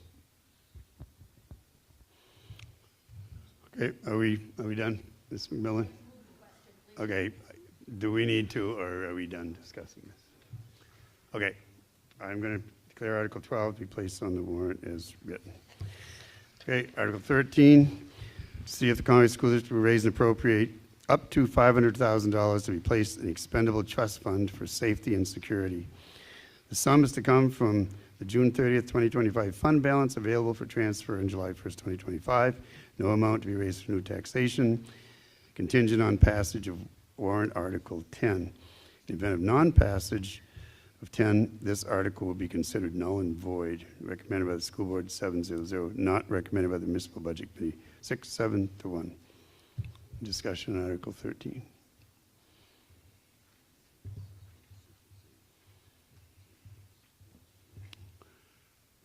Okay, if none appearing, we'll place Article 13 on the ballot as written. Article 14, this is a petitioned warrant article to see if the voters of Conway School District vote to direct the Conway School Board to redesignate Lakeside Primary School, so-called, as Pine Tree Primary School, and to redesignate Mountainside Elementary School, so-called, as Conway Elementary School, thus restoring the historic names of those schools as far as possible while still distinguishing them by grade level.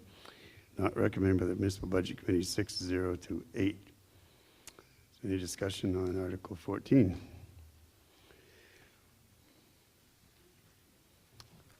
This is Quint. Rhoda Quinn, Town of Conway.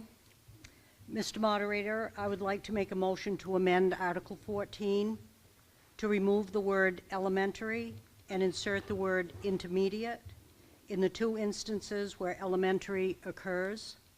So the name Mountainside Elementary reads Mountainside Intermediate, and the name Conway Elementary reads Conway Intermediate. And if I can get a second, I would like to speak to the motion. Mr. Steiner, is that you? Mr. Steiner, okay, second.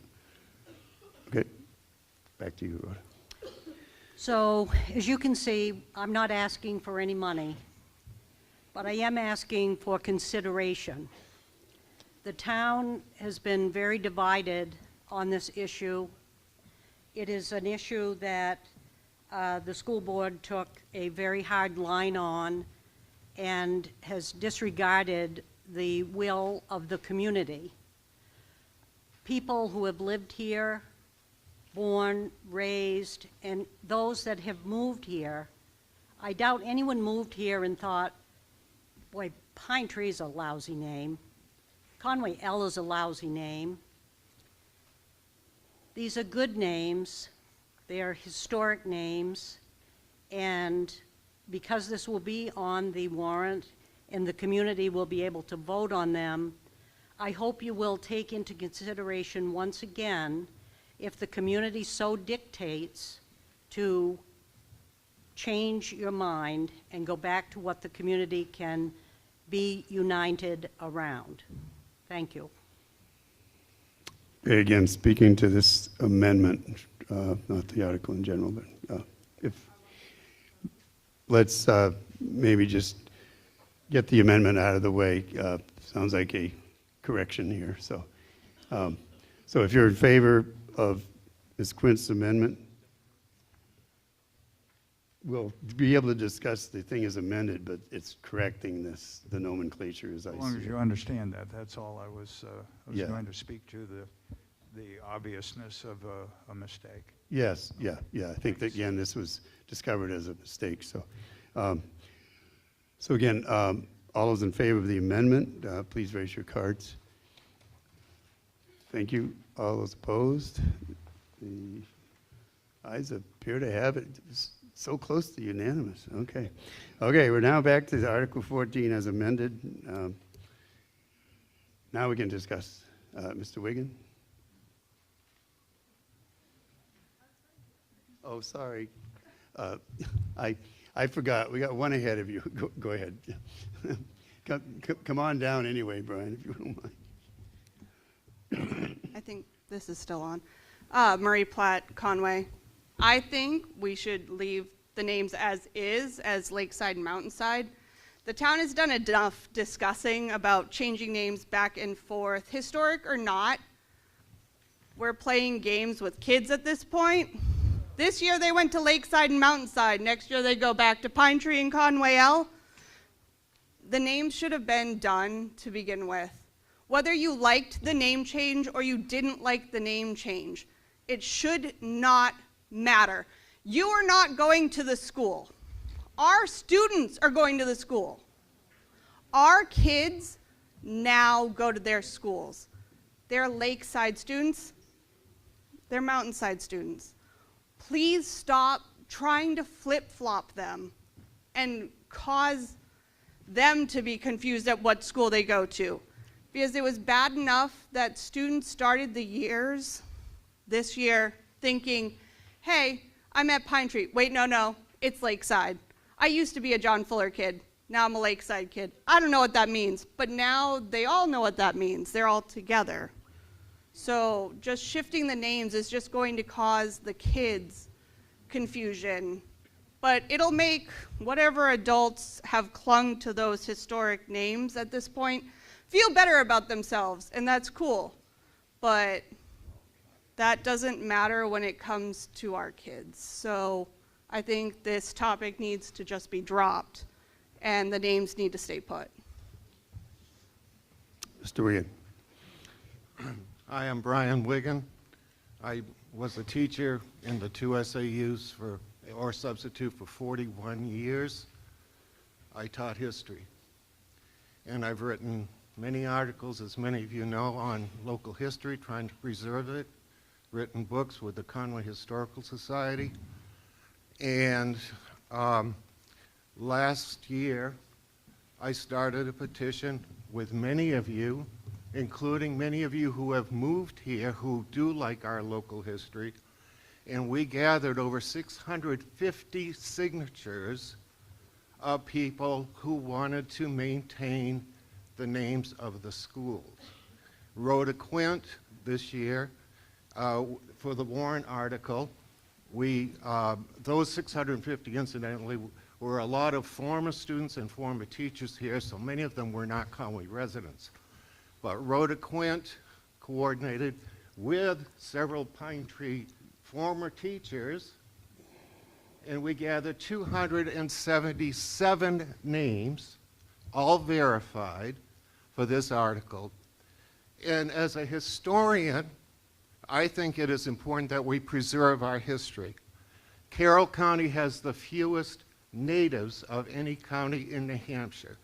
So I speak to the few of you who have come in and don't know the history. But the Pine Tree and Conway, the name Conway, go back to the Revolutionary War. The Pine Tree was very significant here locally. All you have to do is look at Mass Road on Mount Chicarawa, King Pine, Pine Tree School. It was the livelihood. It's why many of our earliest settlers came here, not only for the wood to build their homes, but also one of the major causes of why we opposed the British in the Revolutionary War is because we were forced to sell the biggest pine trees to England for shipbuilding. Commensurate with that, Henry Seymour Conway, the reason we are called Conway and why Conway Elementary is called Conway Elementary is because he was a lone British statesman who said it was wrong for us to be taxed. The colonists should not have been taxed like we were by Britain. He was a hero here. That is why we need to preserve Conway and why we need to preserve Pine Tree. And unless you're Superman, you cannot see Conway Lake from what is it called? Pine, whatever it is, view. You can't see it unless you're Superman. So please, please, with so much of our history being lost, please try to maintain the names of those two schools. And I thank you.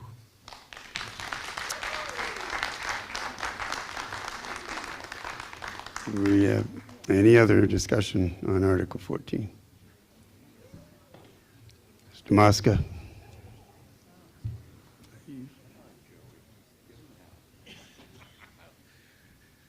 Joe Mosca. If I read this right, it says the Budget Committee 608. So 6 were opposed. 6 were, it says not recommended by the Budget Committee. So 6. So it is recommended by the Budget Committee. 0, 6, 8.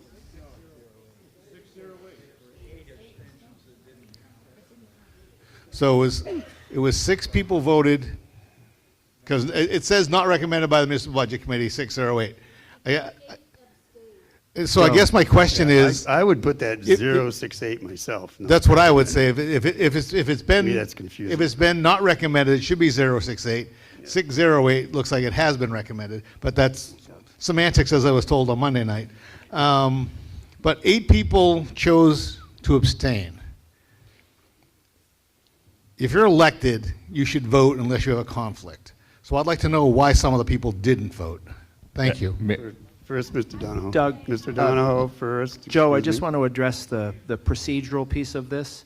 The Budget Committee did vote 608 in the way that it's written here, and that part is correct. However, it is not correct to state that that is a no recommendation, because 608 represents a recommendation from our group if our practice is to call majority as a majority of those present and voting. So according to our bylaws, that's consistent with the practice of the Budget Committee, that 608 is not a not recommend, it is a recommend, just so everybody's clear.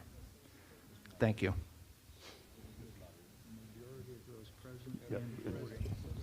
Just to clarify again, the reason why, Joe, that I abstained is because it's not my personal opinion that I'm voting. I'm representing the select board. So I'm voting as, and we did not discuss it formally. So therefore, I mean, I have my own personal opinion. I know how I'm going to vote, obviously, but yeah, that's the reason why I'm one of the abstentions on everything in this entire warrant, because that's how Mike D and I both operate in regards to the other board's warrant articles. Ms. Leonard. Just a quickie. I voted abstain because I thought this was not it wasn't about money, and it wasn't up to us to have an opinion on it. Because it's not about money, and we are the Budget Committee, and my attitude was what I think isn't up to. It's not a money thing. Mr. Mosca. If I may, the DRA has said that the Budget Committee, the Municipal Budget Committee, should vote on everything, whether it's financial or not financial. So that's a cop-out to me because it wasn't a money issue. I'm sorry, that was from the DRA. That was from when I was on the board on the Municipal Budget Committee. So, thank you. Mr. Di Gregorio. Just real quick for me, Joe, I abstained. The day that the petition warrant article was moved forward, there was no, from the time it was moved forward to the time of the public hearing, there wasn't any school board meetings, so I couldn't get direction from this board on how I'm supposed to vote. But from a personal standpoint, everybody knows how I feel. I think I'm the only alumni on the board. I voted against changing the names. I believe they should be the original names, But again, because this board didn't have an opportunity to take a vote, I had no choice but to abstain from that question. Ms. Sand. I know this is not going to be very popular with you locals, and I understand your concept. I also believe that history is very important as we move forward in life. And I think that, you know, the history of our schools, hopefully it's being, you know, and the history of our town is being taught through our schools, you know, maybe not at a first grade level, but maybe a little bit at first grade, but as they go along, I would hope that local history is a part of our curriculum. I want to address first of all, it is a money issue because it's going to cost money to change those signs back to, you know, to make those changes. So it is a money issue. It may not be a huge money issue, but it's definitely a money issue because it will cost some money to change. But I want to talk about the kids as well. I know a lot of kids. I used to volunteer on some events and things at John Fuller. Those kids didn't have, you know, their identity was their school, which makes sense. I mean, my identity is my jobs, my community. I have an identity with where I am each day and how my life is spent. So all those kids at John Fuller who ended up going to previously Pine Tree, now Lakeside, and to, you know, previously Conway, now Mountainside, you know, they had no, you know, it was all new for them. Then for the kids who were at Pine Tree going into 5th grade, right? They also left to a new school. So they also had to form a new identity. So all these kids being moved around, you know, the history was lost to them. They just wanted to have community and to feel a part of that community. And one great way to make community is through name and through, you know, giving them a name. And a new name, you know, for those kids coming into the school who weren't there before, it's like, you know, they had to make the change, but maybe some of the other kids didn't. And so I understand why the committee did what they did. I too agree that they're not my favorite names, but they are there now. And the kids are part of Lakeside, part of Mountainside. And I'm sure by now, knowing their principals and staff, that those kids identify as such. And I've also know through some of the kids, that's how they no longer say I'm a Pine Tree student, they say I'm a Lakeside student, and vice versa. So please, you know, for the kids' sake, you know, promote the history of our town. Go into our schools and share that history with them. But, you know, don't make them have to have another major change in their identity at this point in time. Thank you. Any other? Right here. Mr. Steiner first. So I voted yes for it because, number one, I respect local folks that grew up here. I certainly wouldn't want someone coming in and barging into my town and down in Jersey and tell me what to do. But these are people that love their town and they have pride in their town. I certainly respect that.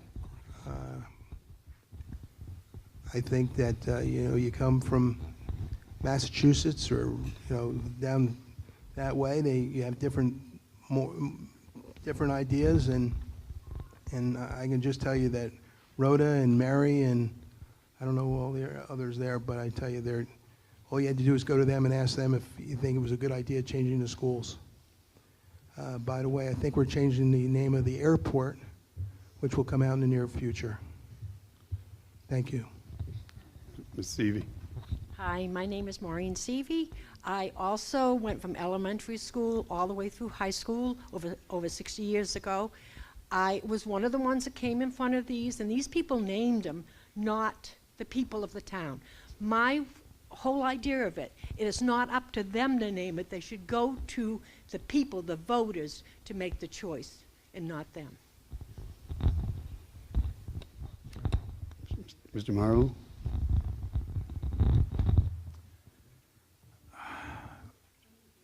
few weeks ago, I think it was, someone was bold enough to rename the Gulf of Mexico. And I suppose you could argue that there's some justice in that, because when it was first the Gulf of Mexico went all the way to the Sabine River. But now Texas is part of the United States, which assumes the title of America for itself instead of for both continents.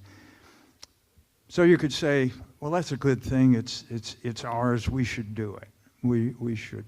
I thought it was rather ridiculous in a political sense, and I think this change that was made last year was ridiculous in a pedagogical sense. I thought that the people who were involved were much too concerned about the anxiety of their children. I think anxiety about the anxiety of children creates anxiety in children. And we heard earlier, and may hear more, I suspect, of some astoundingly myopic insularity among the people who supported the change. Almost an arrogant dismissal of all of their neighbors who aren't in their little clique. And that created a lot of resentment.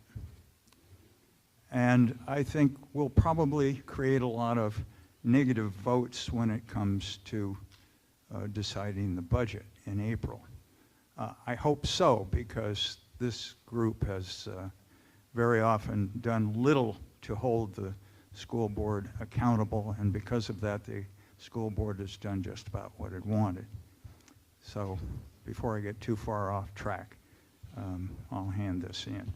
Great. Good. Brittany Hodge, North Conway. I'm part of the clique Bill Marvel is referring to, also one of the PTO moms from his Asylum Side Elementary. So, first off, yes, I supported the name change. Do I love the names that were chosen? No. But we are where we are now at this point, right? What I want to go back, just what I want to make one comment on is the amount of times I've been called a newcomer, or, I don't know, a newbie, just because I am not over 40 years old does not mean that I'm not from here. I also went to elementary school here, middle school here, high school here. I've lived here my entire life as well. So it's not just one part of the community that is saying that it doesn't matter. We live here too. We're not new. We're not coming in from Jersey or wherever trying to change names. We live here too, and we've lived here. So I understand if you don't like my opinion, that's fine. But for the love of all that's holy, we're not newcomers. We're just younger. Okay. All right. Have we blown our blast on this? A good discussion. Rhoda, go ahead. One more.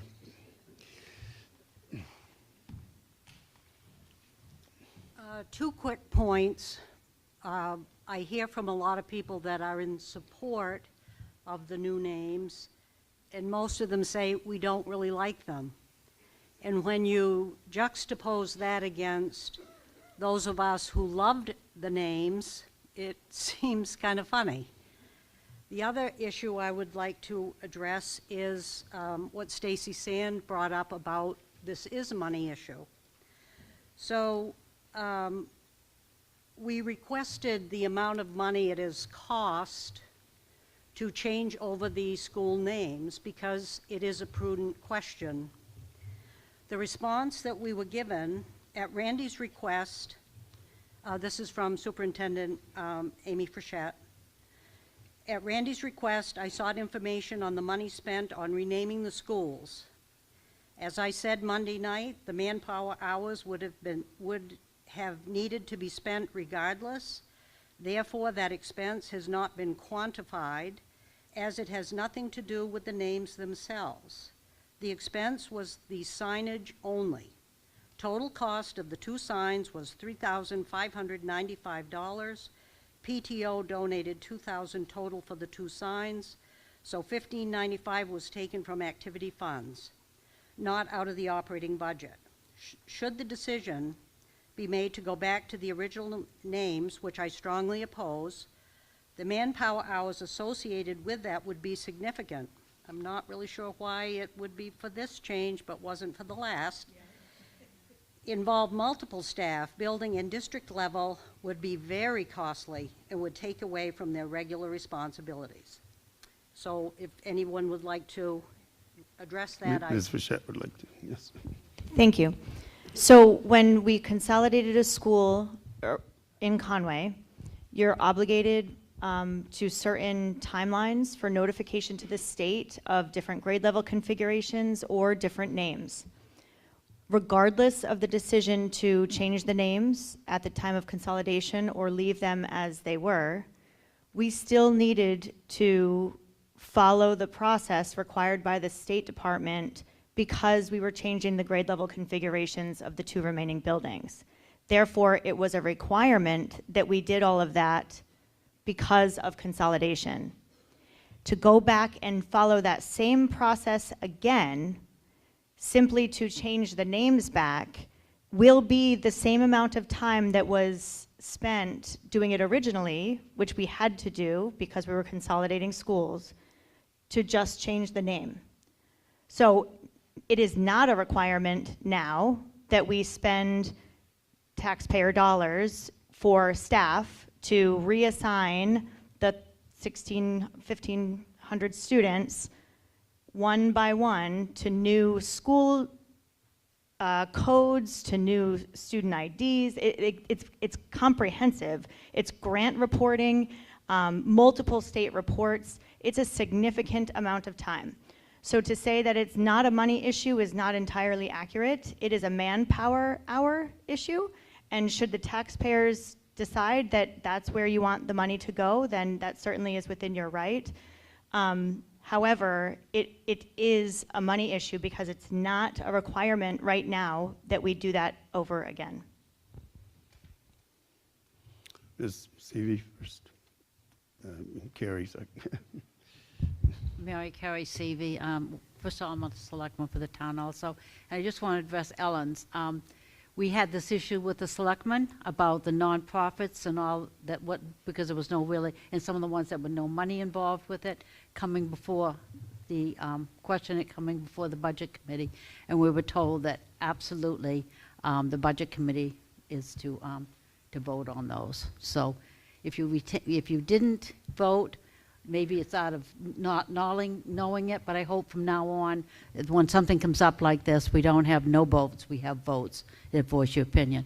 Then just want to address the school. I happen to be one of the ones very much opposed to changing the names of the school. There were over 70 of us that went in there, and I felt absolutely slapped in the face by our budget committee. I mean, the school board, I'm sorry, the school board, that they, not the budget, I'm sorry, that they could have cared less what we had to say, that they wanted to destroy history like this country is doing all over. That's what we're doing. We're destroying history, and I'm sorry that it's going to cost money now, but I still would like to see it change back. When we have 30 miles away, we have mountainside. You have to go outside the school and look over the fields to see the mountains, to name it. Whoever came up with that name, not very great. And then changing Lakeside, which is a mile away. Yeah, I mean, you have I don't know, you send something up into the sky to see it, a balloon or something.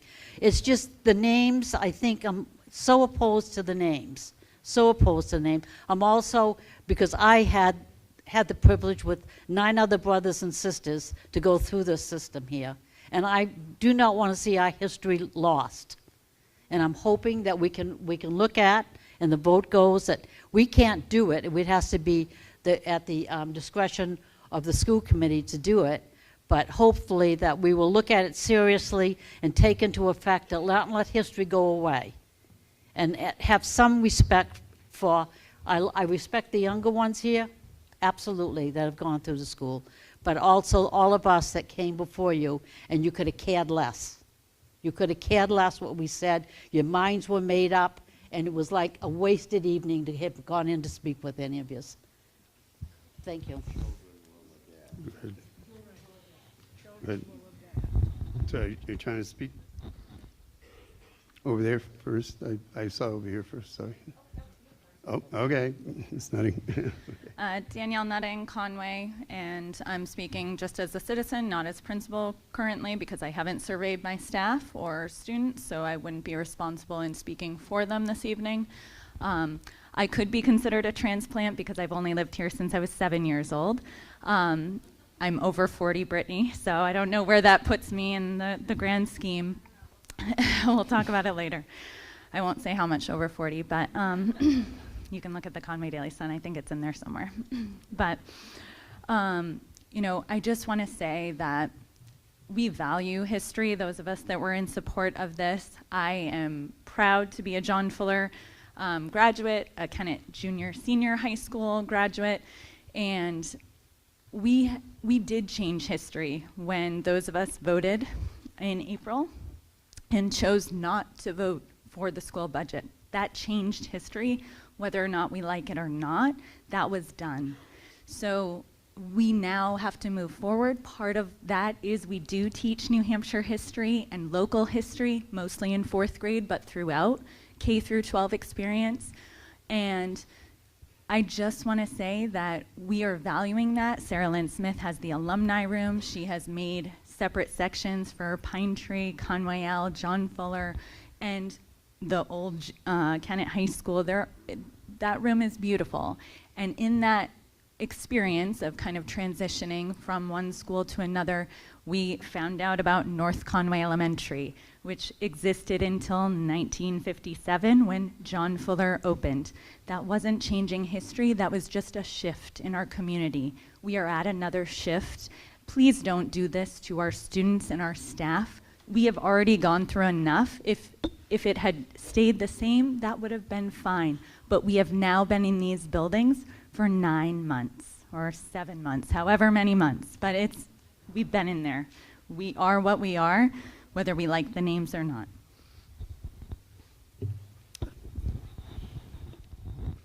Megan Lloyd, North Conway.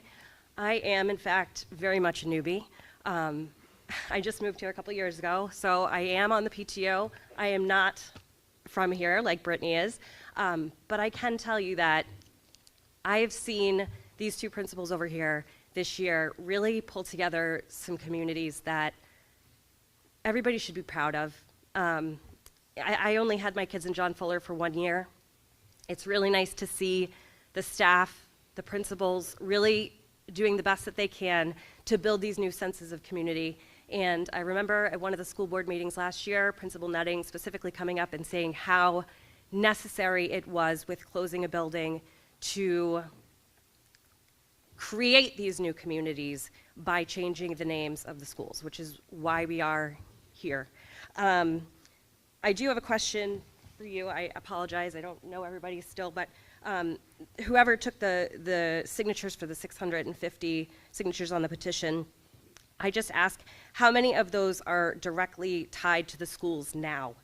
I appreciate the history. I know, you know, as a newbie, I can't speak for the history as much, but I can say that we are the future, so our kids are the future. The history is there and is there to be honored, but this is where we are right now. So to, again, try to make that change, to go back is petty, I think. I think it also does disrupt these beautiful new communities that these two women have worked really hard to build, as well as all of the staff. So, thank you. Mr. Davison.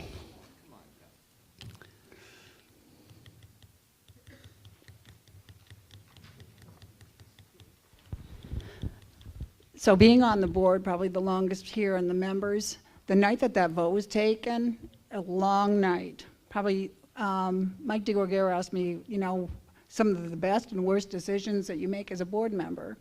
I was the last vote on the Conway one. I voted no in changing Pine Tree because I wholeheartedly believe the heart of a community is the history of the community. This community has lost so many buildings from them being raised, and they're gone. I asked myself, you know, after that, when I got home, and I says, what the heck just happened? So I tried to bring the vote back up and rescind it because I was the deciding vote in changing Conway, the school where my son went. He says, I call him up, says, what the heck happened, Dad? It's like, that went that way? I went to that school. It almost goes back to when, you know, with the churches. We used to walk to St. Charles from our house. No, it's gone. A lot of the buildings in this town are gone. And so a lot, you know, I consider myself a newbie too. I've been here 30 years. The building we live in is the Grindle property. We named it the Grindle, that's it. Some of you probably know where I live. That's the Grindle home. They ran Conway Furniture. I have the whole history of it. Wonderful people. The School for Lifelong Learning, they almost donated the building to the School for Lifelong Learning. It's called the Grindle Center in the center of town. Before that, I was told it was a heel mill. It was Parsons Furniture. Randy, come on, it's the history of the community. So what I'm saying here, it would have been, No. So I think the fact that I think to myself, it's like, what would have happened if we had closed Pine Tree and John Fuller? Would we have changed the name of John Fuller? A person that was meaningful to the community? So I think that, you know, that night, I tried to rescind the vote and vote it. That's probably, I look back and hit the history of my time on this board, that was a mistake. I hope wholeheartedly the history of this community goes forward. Kids are resilient. Being as an educator, kids are resilient. They're going to come and go in buildings. You know, they're in a short amount of time that they're in those buildings, from a community that's been there for years and years and years, history matters. And so I hope that the community does vote to change the names back to where they should be. Do we have any new ideas, please? We're rehashing everything. Okay. First, I recognize, one more over here. Melanie LaBelle. I'm going to speak as a parent and a concerned citizen, not as a school board member. But if we were to change the names back, what do you think the Conway L kids are going to do with all the other kids in their classroom? Are they going to treat them the same? Or are they going to think that they're bigger and better because everyone else is in their school? I understand we are teaching history. They are doing a great job at it. But the thing is, we are trying to create an equal ground for all these kids. One of our biggest concerns in our society right now is bullying and suicide. What causes suicide most of the time? Bullying. You're creating a situation where these kids are divided again. We just tried to solve that. Please don't create more issues. Thank you. Mr. Bennett, go ahead.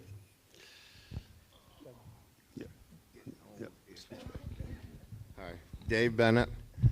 I served this town 37 years in law enforcement. I dealt with some of these people that are sitting on the boards, some of you up here, and I have found that some of you were little terrors, but you learn to adapt, and children will adapt. I don't care how many times you name a school and put them into it, the kids in there are going to adapt to it. That is just plain, ordinary common sense. Thank you. Yeah, one more over here. Okay. So I absolutely understand and respect the deep history and the pride that folks have in the original school names. It's not a new idea. I just want to rehash, though, that when we reconfigured the schools, we felt that there was something that we needed to do to serve the students better, so we intentionally created a fresh start. I was one of the folks who was on the renaming committee, and I was for that fresh start. I am not from Conway. I'm a native of New Hampshire, but I did not grow up here. I've only been here for the last 12 or 13 years. So But when we unified the children under those new names, it is definitely a new chapter, but it's not an erasure of history. So certainly a couple of things I want to remind folks of is that there's several hundred children who are kind of a part of those communities who just simply don't get a say in the matter. They're not the ones that get to cast a vote. I have kiddos who went to the Pine Tree School when it was the Pine Tree School, and frankly, it's very emotionally challenging to see the names change. I think honoring tradition matters, but we really have to make sure that we don't make this a matter of adult preference, and we think about the students just as much as we think about the history. So if I can convince just one of you that this is a good thing and it's been a good thing for the children, I think that that's a win. And I do want to see this process play out. I'm glad to see that this is on the ballot. I would like to end by saying that I do certainly hope that this community will not punitively respond to the name changes by voting against the budget, as Mr. Marvel pointed out. I think those are separate and distinct issues. And again, I would just challenge everybody to think of the several hundred kiddos who just don't get a seat at the table and don't get to cast a ballot in the month of April. Thank you. Mr. Mosca.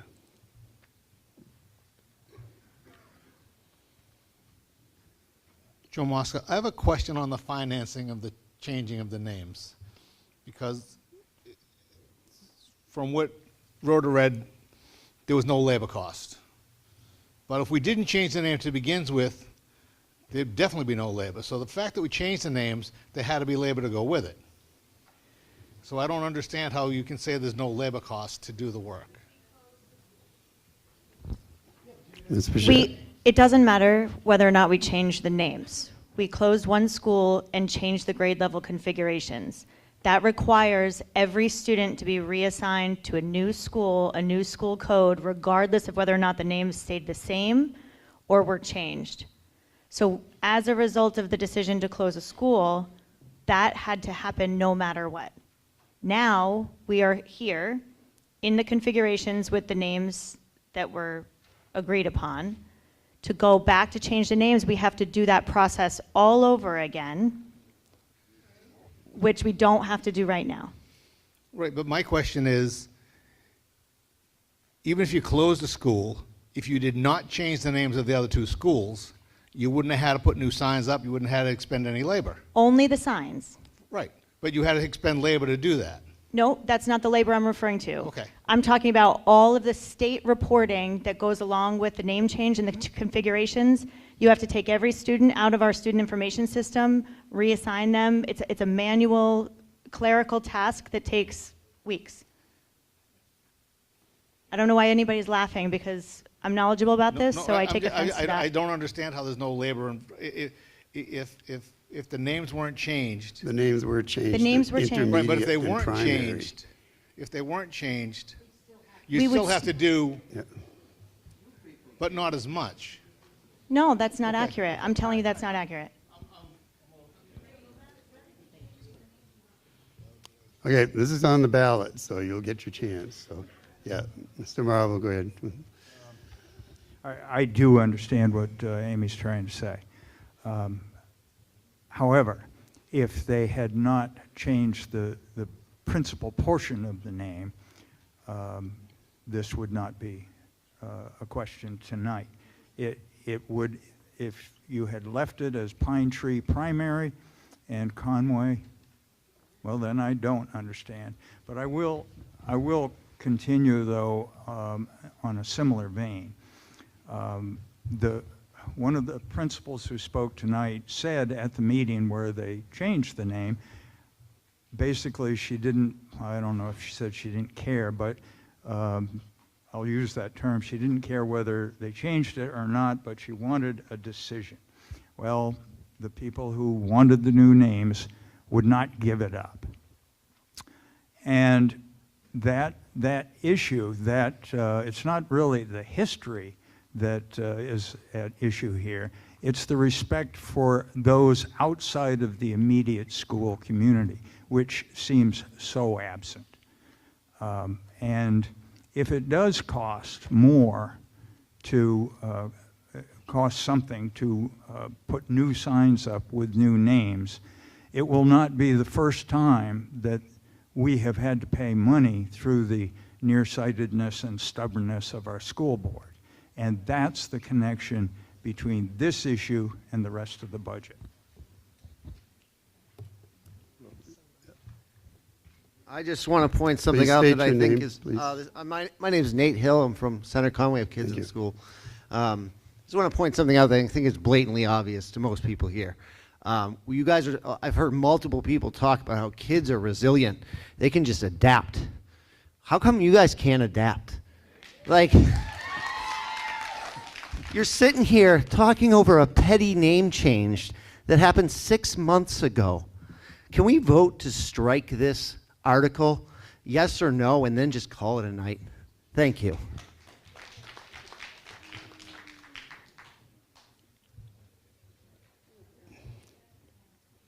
Not an option. I just want to remind everybody that we did have a public hearing before our vote and nobody showed up. Okay, are we ready? We're a clerical from the clerk. So I just need to know, as far as the bottom line is concerned, not recommended by the Municipal Budget Committee is incorrect. So that needs to be struck from the record. So does that need to be an amendment, Mr. Moderator? Okay, thank you. Are we there? Okay. If so, I'll declare Article 14 on the ballot as written, except for as amended, sorry, to intermediate. No, because I just declared it, we're done. Okay. Okay. Article 15, to act upon any other business that may legally come before this meeting. I cut off my wife, no. Jeez, okay. No other business? Okay, thank you all.